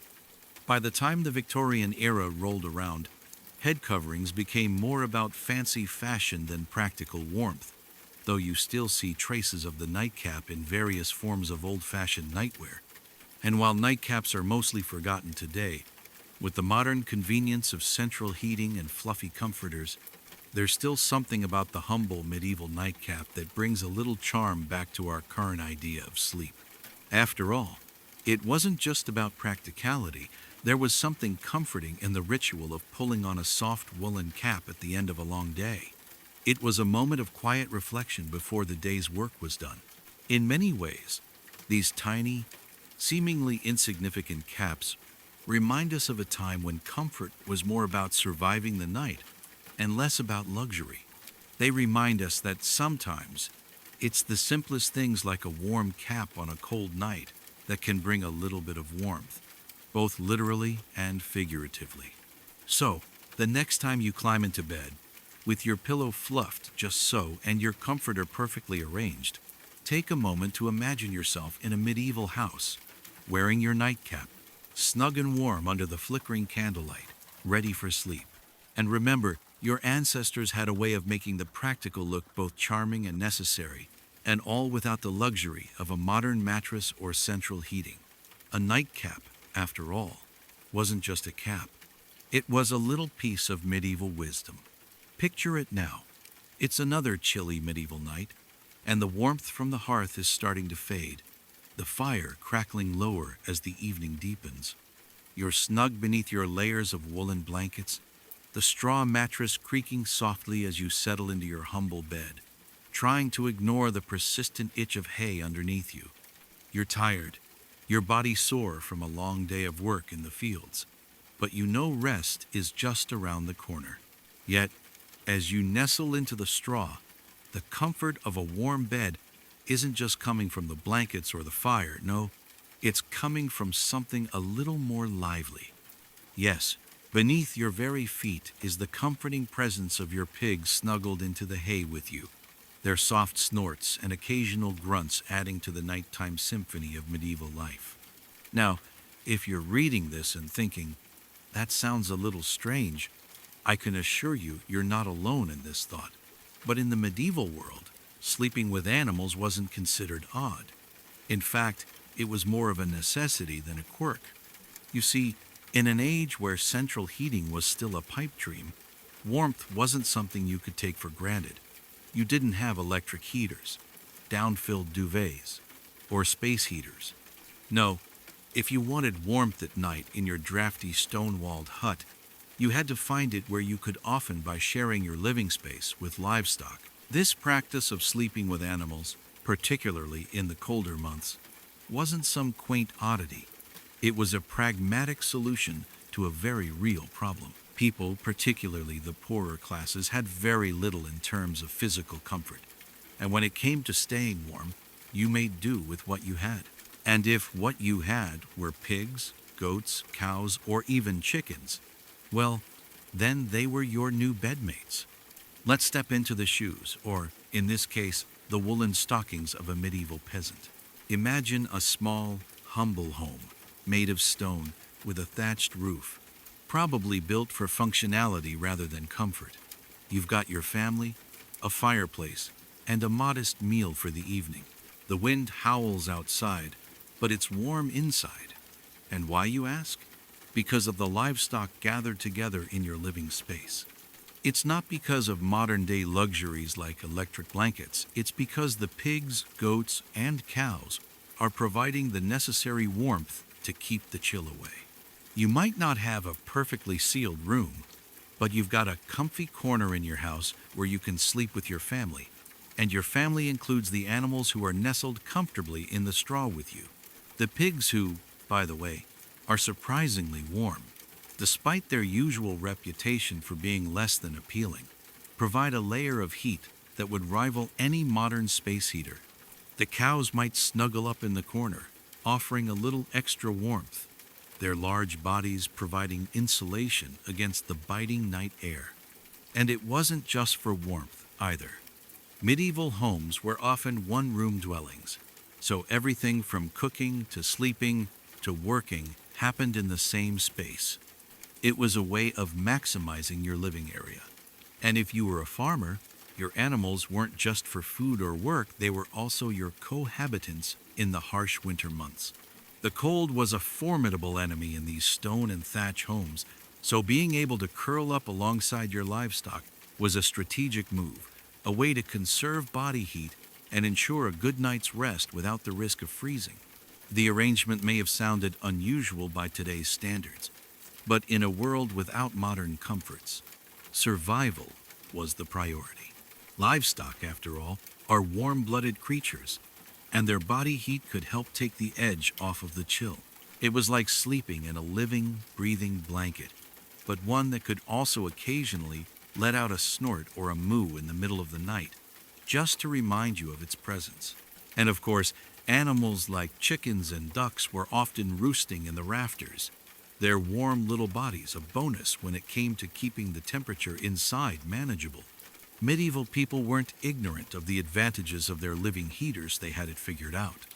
But it wasn't just about warmth. Having animals in the house also served other practical purposes. You could check on your livestock in the middle of the night if you were a farmer. It was often necessary to make sure your goat wasn't sneaking off to the neighbor's garden, or that your chickens were safely nestled in their roosts. Sure, you might have had a goat nibbling on your blanket in the process, but at least you wouldn't have to trek out into the freezing night to see if everything was all right in the barn. However, while the poorer classes were getting cozy with their livestock for warmth, the wealthier families had a slightly different approach to the whole animals in the bedroom concept. Now, for the nobles and aristocrats, the idea of sleeping next to a pig or a cow was, let's face it, not the height of luxury. The wealthier families had real beds, feather mattresses, fine linens, and rooms that were separate from the barnyard. So, if animals were in their rooms at all, they were typically of the less practical variety, more fashionable pets than functional livestock. In particular, dogs became an emblem of wealth and social status among the noble classes. While peasants were huddling with their livestock for warmth, nobles were proudly bringing their pampered lapdogs into their beds. But make no mistake, this wasn't about survival. These dogs weren't there to keep their owners warm, they were there to make a statement. Dogs in medieval beds were, in many ways, a fashion statement, a sign of luxury and leisure, not of necessity. They were the Chanel handbags of medieval society, charming, cuddly, and yes, adorable, but utterly unnecessary when it came to actual survival. These noble dogs, whether small lap dogs or larger hounds, were there because they were part of the family, or perhaps because they were a symbol of high status. Wealthy households might allow their dogs to sleep in the bed with their owners, but it wasn't for warmth, it was for the comfort and company of a beloved pet. Picture a noblewoman, bundled up in her finely stitched blankets, her pointed nightcap in place, and a little fluffy dog curled at the foot of the bed, ensuring she could sleep soundly without the interference of goats chewing on her blankets. Noble families may have occasionally allowed livestock to occupy a corner of the room, but it wasn't common practice. If a pig wandered into the room, it was likely by mistake, perhaps following a trail of food crumb. But if you had a dog, you could expect it to sleep right by your side, possibly even nestled under the covers with you. These dogs were fashionable, dignified, and spoiled, and they definitely did not come with the added bonus of providing body heat in the winter months. But for the wealthy, this didn't matter. Comfort was measured differently. The luxury of having a pampered pet in the bed was a sign of your privilege, not your need to stay warm. And here, we see the contrast between the lives of the medieval peasantry and the nobility. For the peasants, life was about pragmatism, about sharing space with livestock to survive the elements. For the nobility, life was about luxury, about showcasing wealth through the fashionable inclusion of pets in the bed. Both groups, however, had one thing in common. Their lives were intimately tied to the animals they lived with. For peasants, it was about necessity, about keeping warm through the long winter nights. For the rich, it was about status, about showing the world they could afford to sleep with something as adorable, and often spoiled, as a lapdog. In the end, Whether it was snuggling with pigs for warmth or enjoying the company of a pampered pooch for comfort, medieval people's relationship with their animals was much more intimate than what we're accustomed to today. And for those who had to share their beds with their farm animals, those nights spent beside cows and pigs weren't just about warmth, they were about survival. So, the next time you complain about sharing your bed with your dog or cat, remember, there was a time when livestock in bed was a practical decision, not a cute inconvenience. It was, quite literally, a matter of life and warmth. Imagine, if you will, a dimly lit room, the air thick with the scent of stone and wood, the faintest hint of incense wafting through the stillness. The only sound is the quiet shuffle of bare feet on cold stone as the monks prepare for the night. There's no soft mattress here, no fluffy pillows, no warm blankets to nestle into after a long day. The monastic dormitory is not a place of rest and relaxation, it's a place of discipline, where sleep is not a luxury but a necessity, a part of the monk's rigorous spiritual routine. In the Middle Ages, monastic life was far removed from the comforts of modern living. While peasants shared their beds with pigs and goats for warmth, and nobility cuddled up with lapdogs for a cozy evening, the monks, tucked away in their austere monasteries, had a much different relationship with sleep. Their sleeping arrangements were intentionally Spartan, designed not for comfort, but for spiritual discipline. The monastic dormitory, if you were ever fortunate enough to glimpse one, or unlucky enough to have been assigned a spot, was nothing short of humbling. Imagine a long, narrow room, stone walls, bare wood beams above you. The floor is hard and unforgiving, the ceiling low and oppressive. There are no cozy beds to sink into, no comforting quilt to pull over your shoulders. Instead, you find yourself lying on a narrow plank, maybe covered by a thin straw mattress, but certainly no finer than a humble straw pallet. If you were lucky, you might even get a wooden pillow, a hard, uncomfortable block of wood with a slight dip in the center to support your neck, but one that did little to relieve the pressure of the stone beneath you. This was not the place where one could relax and let the body drift into peaceful slumber.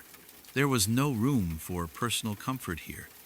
The monk's bed was not meant to be a place of rest, but rather a tool for spiritual mortification. You see, monastic life was all about sacrifice, and that included sacrifices in sleep, in comfort, in personal space. Each monk's humble abode was built to remind him that life was not about pleasure or indulgence, but about living a life of austerity. In fact, the very act of sleep in the monastic dormitory was a spiritual exercise in self-discipline. The monks did not rest their bodies to refresh them. For the next day, they rested in silence, stripped of comfort, as a means of disciplining the body and submitting it to the will of God. This was not just about how they slept, but about why they slept. The act of lying down and closing one's eyes for a few hours was done with the constant reminder that this was a necessary deprivation, a humble act to keep the body from becoming too complacent. And let's not forget the silence. In a world where conversation and social interaction were not only common but celebrated, the monastic dormitory was a place where words were forbidden. After evening prayers, the monks would gather in their dormitory, each retreating to their small, modest space, silent as the tomb, and silent until morning. In this sacred silence, there was no whispering about the day's events, no soft murmur of private thoughts shared with a fellow monk. The only sounds that filled the air were the soft breathing of the men around you, and the occasional creak of a wooden plank under the weight of a tired body. This was not a time for reflection or conversation. This was a time for submission, for surrendering to the discipline that was central to monastic life. Sleep wasn't even seen as an opportunity to escape the trials of the day. Instead, it was merely a necessary interruption in the monk's constant focus on spiritual growth. To sleep was to rest the body only in preparation for prayer, for labor, and for more prayer. The dormitory was not a sanctuary of rest, but a place to recover enough to serve God with all the strength the body could muster. Perhaps one of the most striking aspects of these monastic dormitories was the lack of personal space. In the Middle Ages, privacy was not something people expected, but in the case of monks, privacy was not even considered a luxury, it was a foreign concept. Each monk had a small, narrow space, barely large enough to fit a body, sometimes not even long enough to lie down completely. These small sections were not designed to offer comfort, but rather to emphasize the communal nature of life within the monastery. Imagine being surrounded by dozens, perhaps even hundreds of men, all in the same space, all in silence, each striving to focus on God, yet each struggling to find his place in this shared, uncomfortable, and unforgiving environment. There were no walls to separate you from the next monk, and certainly no curtains to pull around your bed to give the illusion of personal space. Every night, you'd find yourself sleeping in close quarters with your fellow monks, their soft breaths, occasional snores, and restless movements mixing with your own.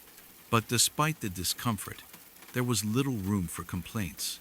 It wasn't about your comfort or your personal needs, it was about obedience to the order of the monastic life. At the end of the day, it wasn't about restful sleep. It was about the discipline of the body, the willingness to lay down in discomfort and quiet surrender, knowing that every moment, every breath, every discomfort was an offering to God. And sleep was simply the means to an end to wake. And once again, offer your life in devotion to a higher cause. But the discomfort of the monastic dormitory wasn't just about how monks slept, it was also about when they slept, or rather, when they woke up. In medieval monasteries, monks were expected to rise early, usually before dawn, and this wasn't just to get a jump start on the day's chores. No, this early rise was about the first prayer of the day, the matins or vigils, which were held at the crack of dawn, if not earlier. In the dark hours of the morning, monks would drag themselves out of their uncomfortable beds, their bodies still aching from the hard planks, and shuffle in silence to the chapel for prayer. And this wasn't some cozy moment of reflection. No, the monastery was a place of discipline. The early morning prayers were often long and tedious, not only requiring the monks to stand and chant, but to do so in an environment of extreme silence and stillness. The whole experience was less about seeking spiritual comfort and more about subjugating the body to the will of the spirit. For many monks, this meant no extra sleep after those early prayers. There was no cozy return to the warmth of the straw bed. The day had to begin immediately after prayers, with chores and manual labor, study, and more prayer. The entire structure of the monastic day was designed to break down any desire for comfort or personal indulgence. The point of the monastic dormitory was never to offer comfort. It was never about a good night's sleep. It was about spiritual formation. The very discomfort of the hard floor, the thin bedding, and the lack of privacy were tools in the monastic toolkit, designed to remind the monks that they were not here for personal pleasure, for relaxation, or for indulgence. They were here to serve God, to live a life of rigorous discipline, and to prepare their bodies and souls for the tasks ahead. Sleep wasn't a reward. It was a tool to strengthen their resolve. The monks knew that the struggle against the body's needs was part of their spiritual journey, and the discomfort of the dormitory was simply part of the deal. In a way, the monastic dormitory was the ultimate test. Could they endure the hardships of this world, including lack of rest and personal space, in pursuit of a higher calling? Could they, in their humble beds, find solace in the knowledge that their discomfort was their offering to a greater good? In the medieval world, sleep was not a luxury or a comfort. It was a necessity to fuel spiritual devotion. And the monastic dormitory was where the monk's dedication was tested night after night, in the cold, the silence, and the complete lack of comfort. Imagine the soft glow of candlelight flickering in a chilly stone chapel, The faint echo of footsteps reverberates as the monks shuffle in, their robes swishing gently as they move in synchrony. But here's the catch. It's 2 a.m., the middle of the night, and most of the world is still fast asleep, tucked under blankets, likely dreaming of warmer, more comfortable places. And yet, here you are, awake, your body aching from the previous day's chores, your eyelids heavy with exhaustion, and your mind groggy from being dragged out of sleep. Welcome to the middle of the medieval night, where a monk's spiritual dedication is tested by the hour he is forced to rise, not at sunrise, not even at the comfortable, sleep-laden hour of 6 a.m., but at 2 a.m., long before the first rays of light have even begun to consider peeking through the heavy, drafty windows of the monastery. This wasn't a random hour chosen just to test the monk's resolve. It was a sacred tradition. In the medieval monastic world, the practice of waking up for prayer in the middle of the night, a practice that was at once grueling and sacred, was a cornerstone of the monk's daily routine. Matins, the first prayer of the day, and by day we mean the dead of night, was a solemn occasion observed by monks in their cold, uncomfortable dormitories after having had a few short hours of sleep, if any. The monks rose from their narrow wooden planks or straw-filled pallets at 2 a.m., sharp, ready to begin their spiritual work while the rest of the world was still wrapped in darkness, untroubled by the spiritual obligations of the monastic life. The bell rings, its solemn toll breaking through the stillness of the night, reverberating through the stone walls of the monastery, its sound echoing in the quiet dormitories. You stir, reluctantly pulling yourself from your cold and uncomfortable bed. Your body protests the movement, but there is no time for lingering. The vow of silence and dedication to prayer demands it. The entire purpose of this early morning ritual was to dedicate the first moments of the day, whether that day came at 2 a.m. or noon, entirely to God. And yet, there's something else at play here. Sleep deprivation is a bitter companion to the monastic lifestyle. As you rise from your bed, your body is screaming for just a few more hours of sleep. But that's not part of the deal. You shuffle your way to the chapel, your sleep-heavy eyes blinking in the dim light, trying to adjust to the early hour that feels far too unnatural. Every part of your being begs for comfort, but comfort isn't part of the monastic deal. It never has been. You are called to be disciplined. Prayer isn't about luxury, it's about submission. And so, at 2 a.m., when all logic tells you that sleep should be the priority, you get up, drag your body to the chapel, and prepare to spend the next hour or two in prayer. And then comes the real challenge, maintaining focus during the prayer service itself. As you kneel before the altar, your mind drifts. Not to spiritual matters, not to the blessed saints or the eternal light of God. No, your mind is wandering. Your eyelids feel like they've been weighted down with stones. Your neck aches from the awkward position, and the stone floor beneath you is starting to feel like 1,000 needles poking through your robe. You try to focus on the psalms being sung, the beautiful cadence of the monks' chants filling the air. You remind yourself that this is for God, that this early hour of the morning is a sacred time. But no matter how hard you try to concentrate, your body's natural instinct is pulling you in the opposite direction. You're sleep deprived. You haven't had a decent amount of rest for days, possibly weeks. You are tired. And in this stillness, the exhaustion begins to feel like a physical weight upon your shoulders. With every chant, every prayer, you find yourself more and more tempted to close your eyes just for a moment, just for a little bit of rest. It seems like such a reasonable request, sleep, that most basic human need. But in the monastic world, that's not why you're here. You're here to discipline your body, to remind it that rest, while essential, is secondary to prayer. The hours of sleep are a necessary interruption to your spiritual work, not the end goal. And so, as the service goes on, you force your tired eyes open. You fight the pull of sleep. You shift uncomfortably on your knees, your back aching from hours of praying and standing. Your body is screaming for rest, but your soul is fighting to remain steadfast. And yet, despite the challenge, there's something powerful about this ritual. Despite the exhaustion, despite the overwhelming temptation to nod off, there is a strange peace that comes with this obedience. The silence in the chapel is intimate. The prayerful rhythm of the service is soothing. And even in the discomfort, there's a sense of purpose. Every moment of suffering, every pang of tiredness, is seen as part of the greater spiritual discipline. It's a self-sacrifice, a dedication of your very being to something higher.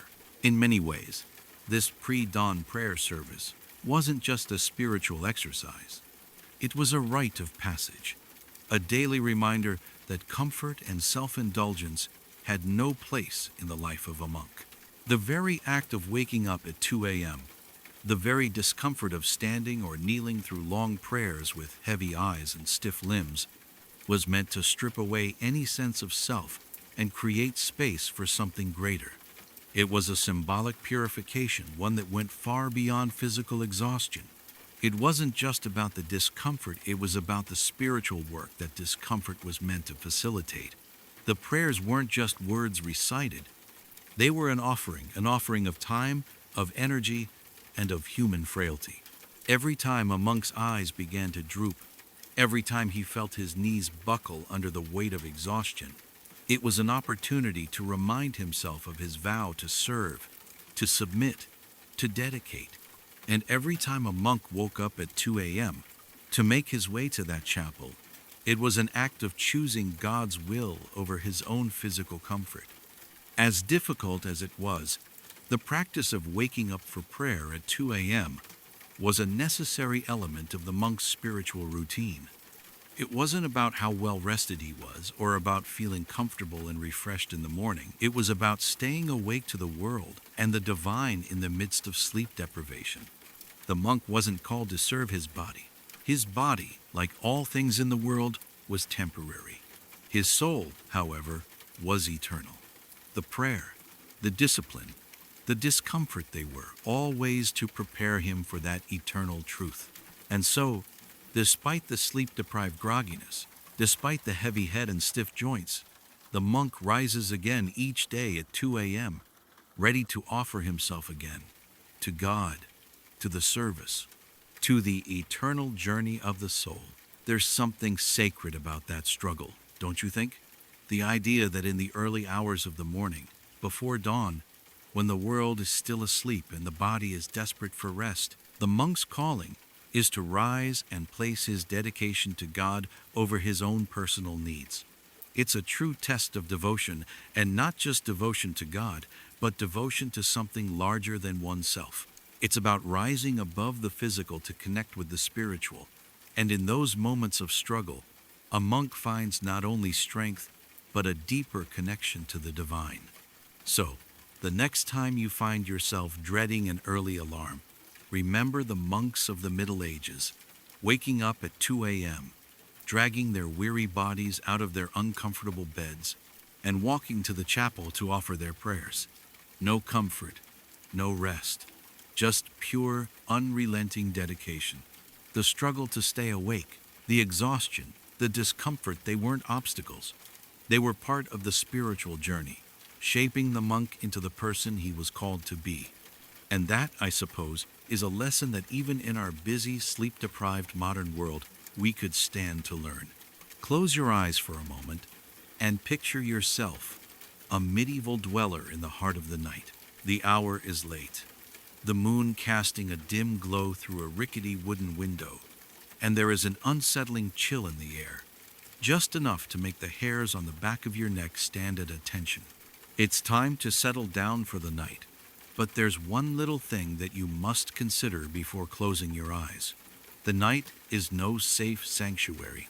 Evil lurks in the dark corners of the world, waiting for the unguarded moment to strike. In the medieval world, the night was a time of mystery and danger, a place where the line between the living and the dead blurred. This wasn't just the stuff of stories told around a campfire or the hyperbolic gossip of an overactive imagination.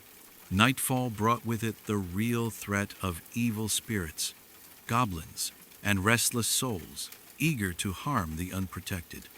The idea of sleeping alone in the middle of the night, away from the protection of the group, wasn't just impractical, it was downright dangerous. And so, in the medieval world, people didn't sleep alone. They slept together, often packed into a single room, sharing a bed, blankets, and often the same breathing space with their families, friends, and neighbors. This wasn't a matter of luxury or comfort, this was survival. In a time where the physical world and spiritual realm were seen as intimately connected, the safety that came from group sleeping was more than just physical. It was spiritual. Before the age of electric lights, street lamps, or even the faintest glow of civilization at night, the world after dark could feel terrifyingly empty. The wind howled outside, the creaking of trees made the darkness seem even more alive, and every rustling in the bushes or shift of a floorboard could send a ripple of fear through even the bravest soul. The night was a place of mystery, a place where things could go bump, and it wasn't just rats in the walls or the creak of an old house. Superstition ran high in the medieval world, and there were plenty of tales circulating about the evil spirits that roamed the land when the sun went down. This fear wasn't just limited to folklore. People truly believed that the darkness was where the evil spirits, demons, ghosts, and other malevolent entities would strike. They saw the night as the realm of the unseen, a time when dangerous forces could slip through the cracks of reality and harm the unprepared. Demons were said to prey on the lonely, and witches and other malevolent beings were thought to roam the night, looking for souls to corrupt or steal. In that context, sleeping alone seemed like an open invitation to be possessed, cursed, or worse. No one was safe in solitude. Sleep, that moment of total vulnerability, was not to be spent alone. If you were isolated in a dark room, your soul was vulnerable to attack. It's no wonder that, in medieval times, people went to extreme lengths to never be alone in the dark. Sleeping alone was a risk. The safest bet? Sleep in a group and make sure that at least one person was awake to keep watch. But this wasn't simply a matter of fear. Group sleeping wasn't just a practical response to the threats of the night. It also provided physical benefits, notably warmth. In medieval times, homes weren't exactly well insulated, and heat was a precious commodity. A single bed often didn't offer enough warmth for the whole family, especially during the long, harsh winters. So, sleeping close together, bodies pressed against each other, wasn't just a social arrangement, it was a strategic decision. The body heat of your neighbors and family members could help stave off the bitter cold of the night. It was a life-saving technique, ensuring that no one woke up with frostbitten toes or, worse, frozen to their straw mattress. But of course, the most important benefit of communal sleeping was protection.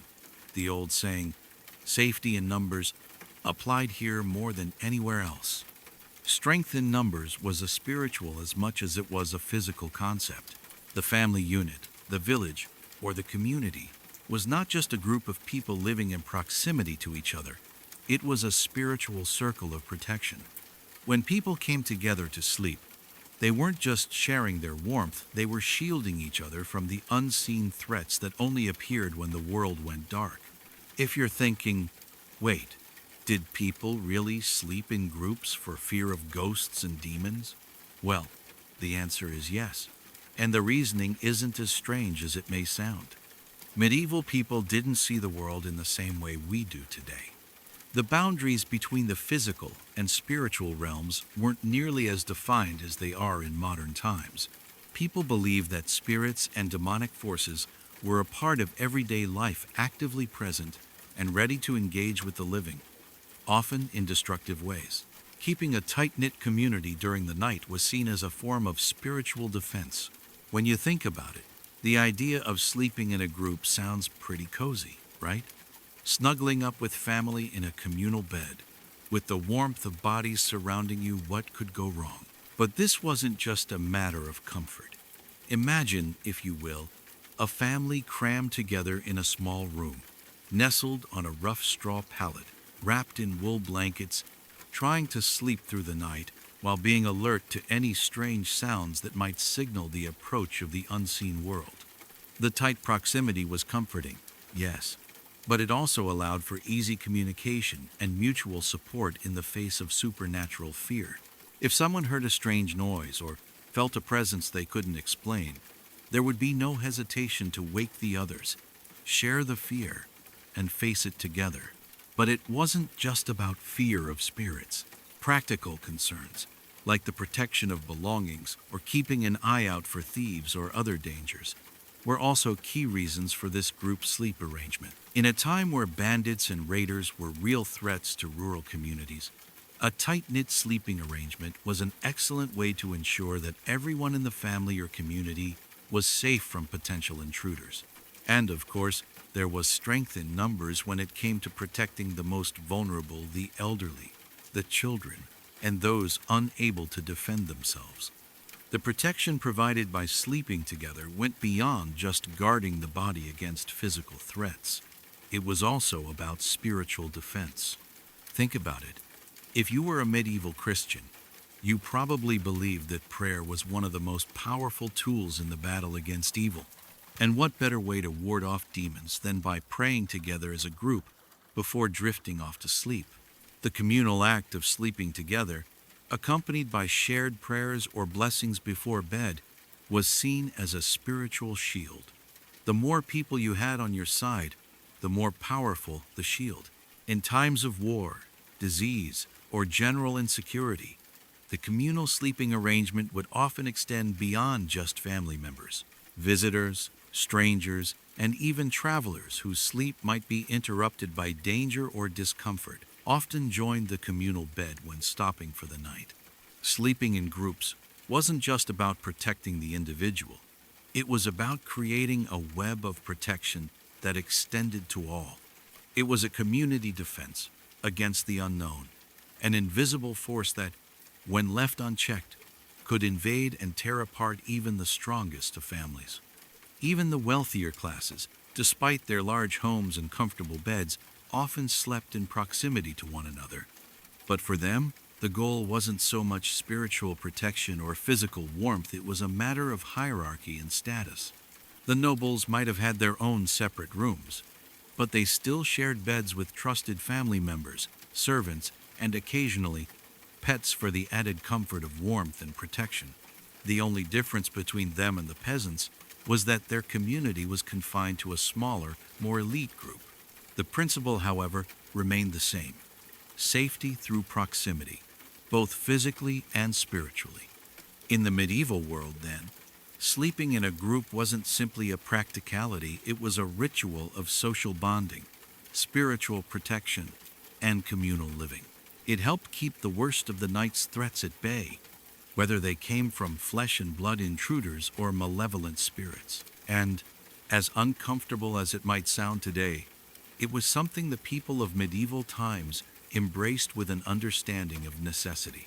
It was just how life worked. So, the next time you complain about your alone time in bed or the lack of space in your own room, remember that medieval folks took group sleeping to a whole new level, not for comfort, not for fun, but because it was a matter of protection. Protection of body, protection of soul, and, of course, the reassurance that when the darkness falls, you never have to face it alone. Picture this. You've had a long day of hard work, whether it's praying in the chapel, farming the land, or carefully tending to your modest fire. The day has taken its toll on your body, and now, as the night settles in, it's time to rest. You've already endured discomforts that modern people can't quite comprehend.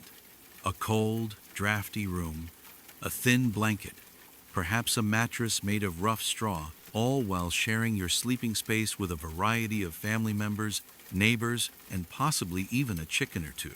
But now, just when you thought that the day's trials were over, here's the kicker. It's time for sleep. and you aren't allowed to lie down. That's right. In medieval times, some people, especially monks, actually slept sitting up. Now, you may be asking, why in the world would anyone choose to sleep sitting up? Well, my friend, settle in and let me take you through a medieval solution that was far less about comfort and far more about spiritual discipline, health, and of course, avoiding the ultimate enemy, death. In the Middle Ages, sleep was far more than a restorative process.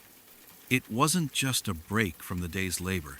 It was a spiritual journey that demanded both physical and mental rigor. When it came to sleeping postures, it wasn't simply about getting the most comfortable position. It was about aligning the body in ways that reflected both spiritual humility and, perhaps more practically, good health. One of the most perplexing practices was the belief that lying down to sleep was somehow too close to death. Picture it, the way a corpse rests flat, stretched out, arms at its sides. This was a posture that was reserved for the deceased.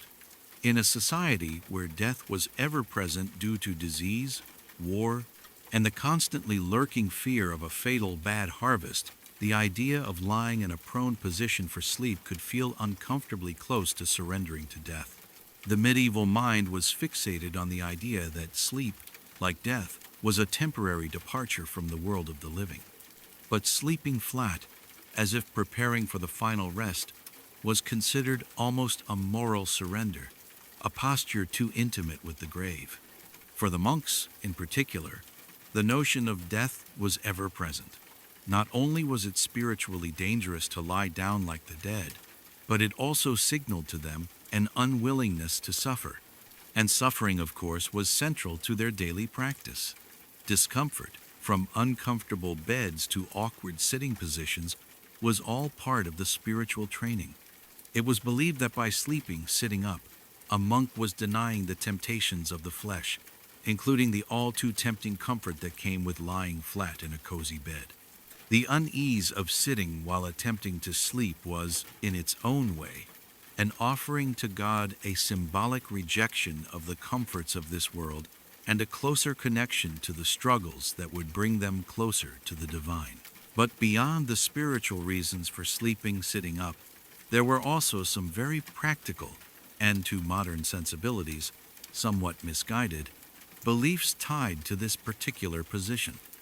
It wasn't just about avoiding death's embrace. There was also the idea that sleeping, sitting up, might actually be better for digestion.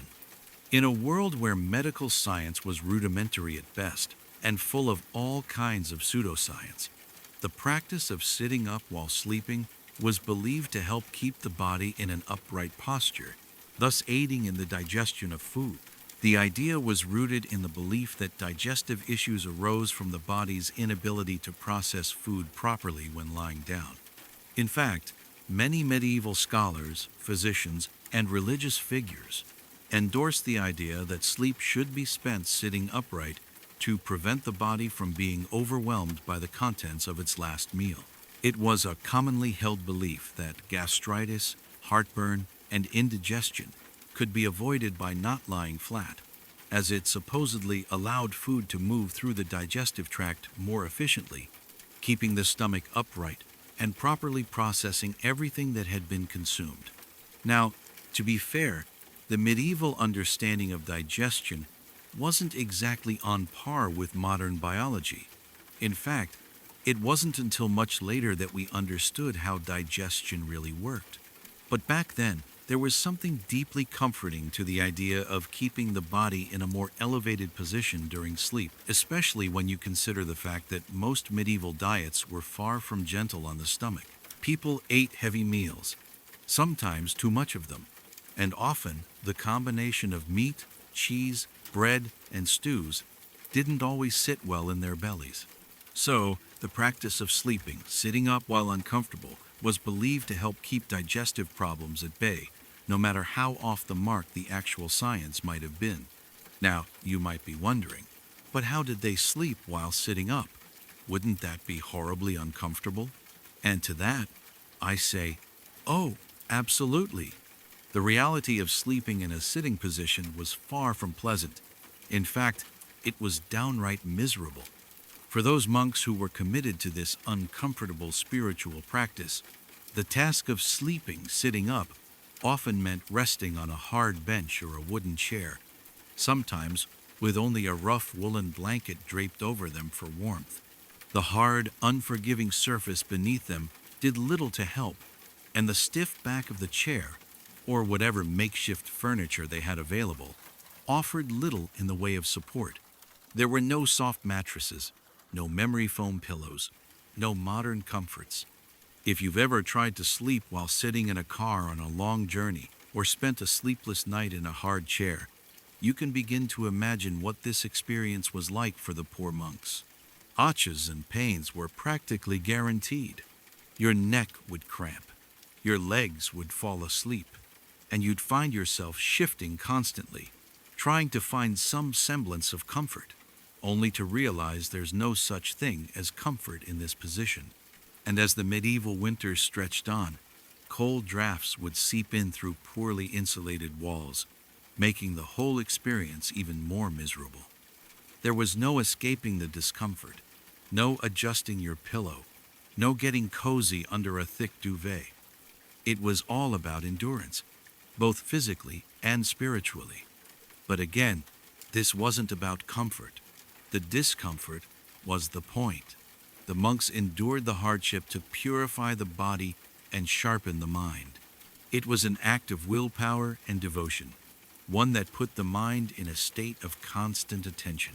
As they sat upright, it was harder to let go and drift into a peaceful, unconscious slumber. Their bodies, too, were kept alert by the pain of their positions, ensuring that sleep wasn't an indulgence, but a necessary sacrifice. So, why did people continue this sleeping upright tradition, despite its painful realities? Well, it all came down to beliefs about discipline, health, and death. In a world where every action, no matter how small, could be a symbol of one's commitment to the higher powers or higher ideals, sleeping, sitting up, was seen as a virtue. It was about aligning the body with spiritual goals. To sleep flat, comfortably, was to be too at ease with the physical world, to indulge in the luxury of rest, as though one were entitled to comfort.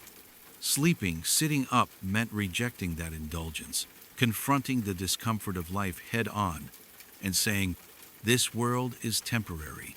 The comforts of this world are fleeting." And it was a reminder of mortality and a commitment to sacrifice, which was why many monks chose to sleep sitting up, no matter how badly their bodies protested. Their minds would remain more alert, their bodies more humble, and they would continue in their quest for spiritual enlightenment, no matter how much it cost them physically. The very discomfort they endured was a symbol of their devotion and a small price to pay to avoid the posture of death. So, there you have it. The medieval world, with all its comforts and discomforts, was a time where sleep was far more than a simple nightly necessity. Whether monks were sleeping, sitting up to avoid the posture of death, believing it improved digestion, or perhaps just for the spiritual discipline it entailed, the uncomfortable reality was that rest in the Middle Ages wasn't the cozy retreat we might hope for today. It was a test of endurance, dedication, and a constant reminder that the body, while necessary, was not to be trusted with too much comfort. Next time you find yourself snuggling under a duvet, take a moment to appreciate the comfort you have and imagine trying to sleep sitting upright on a hard bench in the dead of winter. It may not have been ideal, but it sure did keep those medieval monks on their toes. Let's take a deep breath and get cozy, because we're about to dive into one of the less glamorous, yet undeniably essential aspects of medieval sleep: the pests. Oh yes, medieval sleep was hardly ever an idyllic retreat into soft blankets and peaceful dreams. It was more of a battlefield, a nightly struggle between humans and the tiny, itchy invaders that made their homes in beds, blankets, and bodies. Think of it like a horror movie, but with fleas, lice, and bed bugs as the antagonists, And, spoiler alert, these creatures weren't going away anytime soon. In the modern world, we sleep relatively easy, swaddled in our cozy beds, insulated from the elements, and equipped with the latest in-bed technology, memory foam, silk sheets, you name it. But in the Middle Ages, sleep was a decidedly more tactical affair. The world wasn't filled with soft pillows and fresh-smelling linens. It was a bug-infested battleground. And instead of unwinding with a warm cup of tea or a scented candle, medieval sleepers were often battling for peace and sometimes, quite literally, for survival. If you were a peasant or a noble, it didn't really matter. Pests were your nighttime companions. The very mattresses that offered you some semblance of rest were breeding grounds for an army of tiny invaders. Whether you were sleeping on a rough straw mattress or a lavish feather bed, your rest was regularly interrupted by these uninvited guests. Fleas, those tiny, itchy, blood-sucking insects, were an ever-present nuisance in the medieval world. They didn't care if you were a rich noble living in a grand castle or a humble peasant in a thatched hut. Fleas didn't discriminate. They infested everyone. Medieval people didn't have flea-repelling shampoos or flea collars. Instead, they had to make do with whatever they could find to keep these little creatures at bay. Fleas would bite, itch, and leave welts, a constant reminder that their presence was just a part of the daily routine. But fleas weren't the only problem.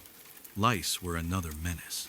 Imagine trying to sleep while being constantly aware that lice were crawling through your hair, biting at your scalp, and causing unbearable itching.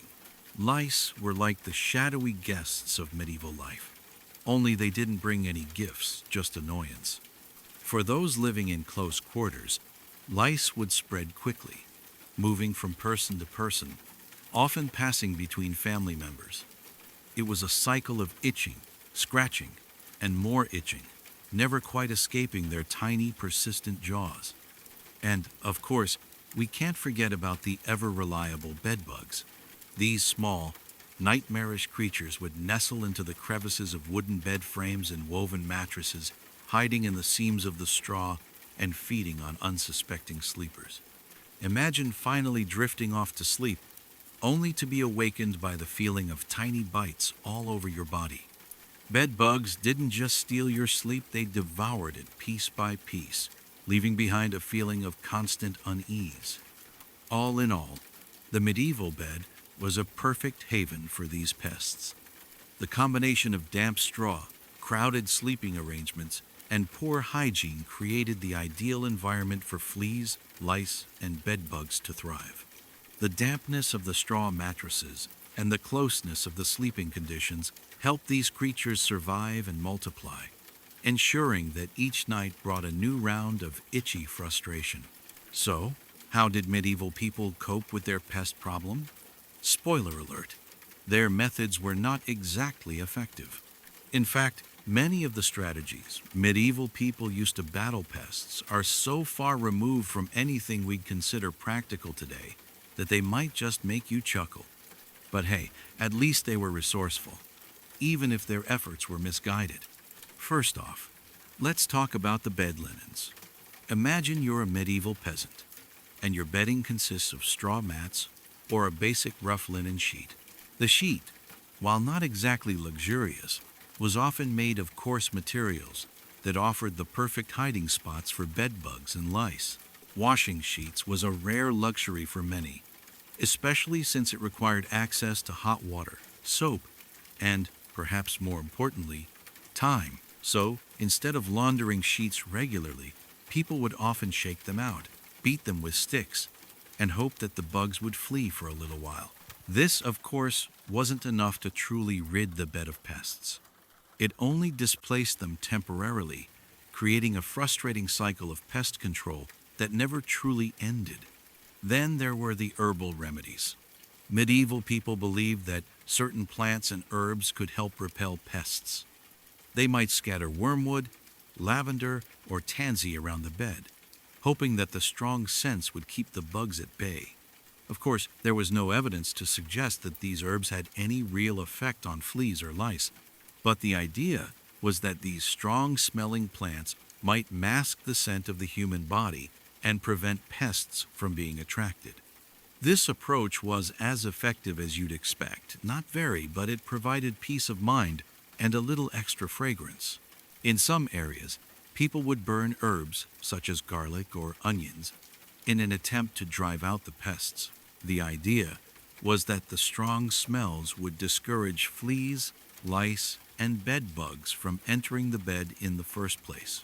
In practice, however, this technique was mostly ineffective.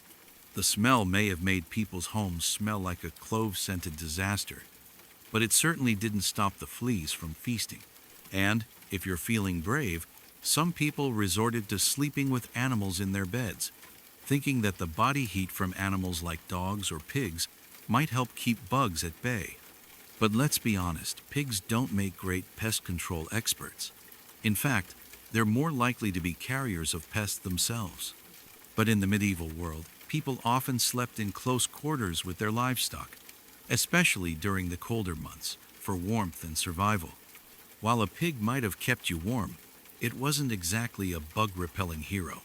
Now, let's talk about personal hygiene, or rather, the lack thereof. In the medieval world, regular bathing was a luxury that only the wealthiest could afford. For most people, a bath wasn't something they could enjoy on a weekly or even monthly basis. Instead, many people relied on quick washes using cold water or the occasional sponge bath. Without the regular cleansing of skin and hair, it was easy for lice, fleas, and bed bugs to flourish. Personal cleanliness, in the modern sense, wasn't part of everyday life for most medieval folk, meaning that these pests had free rein to inhabit hair, hide under clothing, and multiply in the places where people spent the most time, in bed. What's even more unfortunate is that the lack of soap made it hard to kill any of these pests through basic cleaning. Soap, if it was available, was often made from animal fats or ashes, and wasn't the effective pest killer we might hope for today. Without access to modern solutions like lice shampoo or pesticides, medieval people had to make do with makeshift remedies that were just as likely to make things worse as they were to improve the situation. Despite all their efforts, the pest problem was never fully solved. Medieval people simply learned to live with it. The constant itching, scratching, and sleeping uneasily with the knowledge that something, somewhere, was crawling on their skin was just a part of life. It became routine, almost as normal as waking up to the sound of church bells. But what about the wealthy? Surely, they had better bedding and pest control methods, right? Well, in theory, they did. The wealthier classes may have had access to cleaner homes, better linen, and the occasional staff member to take care of cleanliness, but they weren't immune to pests. Even with their luxurious feather mattresses and satin sheets, the rich still had to contend with lice, fleas, and bed bugs. In fact, there are historical records suggesting that even noble families employed nitpickers, servants, whose job was specifically to remove lice from the hair of their masters. So, the next time you find yourself complaining about a few stray hairs or an itchy spot, just remember at least you don't have a noble servant dedicated to the constant battle against your pests. In the medieval world, sleep was never simply about resting your weary head. It was a constant battle, fought not just against the day's work, but also against the unseen enemies of fleas, lice, and bedbugs. Despite the creative solutions medieval people employed to deal with pests, there was no escaping the itch, the discomfort, or the constant nuisance of the bugs that shared their beds. In the end, medieval sleep was just as much about enduring discomfort as it was about finding rest. The next time you slip into your memory foam bed with your clean sheets, take a moment to appreciate the luxuries of modern life. No bugs, no pests, no need for herbs or nitpicking servants. You've earned it. As we lay down our heads to rest in the comforts of the modern world, it's easy to forget how much has changed in our journey from the medieval era to the present day. Our beds, our sheets, our pillows, even the very act of sleep itself have been transformed by centuries of progress, technology, and innovation. We now have soft mattresses that cradle us like clouds, air conditioners that soothe us into sleep with cool breezes, and bed linens that smell of fresh lavender and lemon. But as you drift off to sleep tonight, gently cradled by the warmth of your modern world, take a moment to reflect on how different things were for the medieval people who slept before you. Medieval sleep practices, as we've explored, were shaped by the harsh realities of a world without the luxuries we now take for granted. Life was rough and uncertain, and sleep, often a source of solace, became another battlefield, one where comfort and peace were often elusive. Yet, despite the discomforts they endured, the medieval people developed sleep routines and habits that were pragmatic, necessary, and in many ways, deeply practical for their time. Imagine a world where famine, disease, and constant labor are everyday realities. Picture a life spent working hard in the fields or in cramped, cold homes, where food was often scarce and safety was never guaranteed. For the people of the medieval period, sleeping was not about luxury or personal preference. It was a necessary survival skill. Every part of their lives, including their sleep, was shaped by the harsh conditions of the world around them. It wasn't about sleeping in comfort or escaping to dreamland. It was about getting enough rest to face another grueling day. Sleep had to be functional, and comfort was a secondary concern at best. In these conditions, the practice of segmented sleep, the natural division of the night into two parts, wasn't seen as an inconvenience or an oddity. It was simply the way the world worked. When you live without the modern luxuries of electric lights, central heating, or comfortable mattresses, your body responds to the rhythms of the natural world, and that includes the rhythms of sleep. The medieval people's sleep schedules, structured around two phases, the first sleep and the second sleep, were the natural result of a life governed by sunrise and sunset, not by the artificial constructs of modern technology.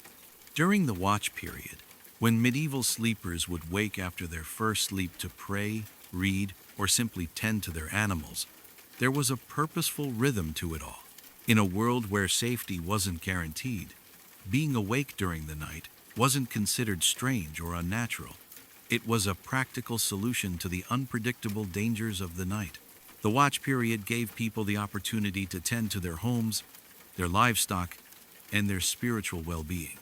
It was, in its own way, an embrace of the present moment, a mindful, thoughtful approach to the world, when sleep was not simply a luxury, but a strategy for survival. As we consider the conditions of medieval sleep, let's not forget the pests that accompanied it. Imagine drifting off to sleep, your body weary and your mind seeking rest, only to be disturbed by the relentless biting of fleas, lice, and bedbugs. We can only imagine how unsettling it must have been to sleep under the constant threat of tiny but powerful invaders. In the modern world, we rarely even think about the possibility of pests disrupting our rest. But for medieval people, dealing with these pests was a fact of life. The insects they lived with were not just annoying, they were part of the daily battle for peace and health. Despite all the challenges, there was a sense of practicality to medieval sleep. The shared bed, or the group sleep in a communal space, wasn't just for comfort, it was about protection. When sleep was a matter of survival, sleeping together was not just about warmth, but about community and safety. In the medieval world, the night was a time when evil spirits and dangerous creatures might come out to play, and group sleeping offered a sense of security against these unseen threats. In a world where you couldn't rely on alarm systems or locked doors, your family and neighbors were your first line of defense. But beyond the practicalities of medieval sleep, there was a deep spiritual dimension. For the medieval people, sleep was not merely a physical act. It was a sacred ritual, a time to align the body and soul in a state of humility and devotion. Monks sleeping, sitting up, embracing discomfort to avoid the posture of death, weren't just following a physical practice, they were engaging in a spiritual discipline. one that reflected their devotion and commitment to their faith. The discomfort wasn't simply endured, it was embraced as a path to purification. This dedication to spiritual discipline is reflected in the entire medieval sleep routine. For monks, and even for regular folk, sleep was seen as a time to prepare for the afterlife, to reflect on one's sins, and to seek forgiveness. Prayers before bed weren't simply rituals, they were last-minute damage control, a final effort to ensure that, should death come in the night, their souls were at peace. At its core, the medieval sleep routine was a testament to human resilience. In a time when life was brutal and uncertain, people made do with what they had. They adapted their sleep habits to the environment they lived in, an environment of hardship, constant labor, and the ever-present possibility of death. Yet, despite all the discomfort, these people survived. They found ways to sleep, even in the harshest of conditions. The two-part sleep cycle, the shared beds, and the waking period were all strategies designed to help them endure. And endure they did. While these habits may seem odd or unfamiliar to us today, they were far from impractical. In fact, they were essential to survival in a world where comfort wasn't guaranteed, and where every part of life, sleep included, had to serve a functional purpose. The medieval world was a difficult place, and the way people slept reflected the difficulties they faced. Yet, in this struggle, there was also a profound wisdom. Sleep wasn't simply about rest, it was about adaptation. It was about finding peace and renewal in a world that was anything but peaceful or renewing. Now, as we nestle into our own beds, surrounded by soft blankets, cushy pillows, and the quiet hum of modern life, it's easy to take our comfort for granted. We drift off to sleep, safe from the pests and discomforts that once plagued our ancestors. We wake up refreshed and rested, our bodies well supported by modern mattresses designed for optimal comfort. We set our own schedules, unhindered by the limitations of daylight and candlelight. Our sleep is no longer governed by the harsh rhythms of nature, and we have a new freedom to rest at our own pace. And yet, there is something to be learned from those ancient sleep habits. A reminder that the world we live in is not always guaranteed to be this easy. We are fortunate to live in a time of abundant comfort, but this comfort was hard-won by the struggles of those who came before us. Their sleep practices were shaped by their environment, their needs, and their resilience. Today, we enjoy the benefits of their adaptation and their ability to make do in the most challenging of times. As you prepare for sleep tonight, take a moment to appreciate the simplicity of the comfort you've earned. In a world where the nights are filled with peace and quiet, consider the medieval sleepers and their struggles. They might not have had the luxury of your soft pillows or your cozy bed, but they found rest in the midst of hardship. And perhaps in their resilience, there is something we can learn. A little discomfort in our own lives, whether it's a busy day or a challenging moment, can lead us to appreciate the comfort that we do have. So, as you close your eyes and settle into the soft embrace of your bed, remember the medieval sleepers who came before you. In the dark of the night, in the cold of winter, and in the heat of summer, they too sought rest, even in the most difficult of conditions. Their sleep, though far from ideal, was a testament to their survival, their adaptation, and their resilience.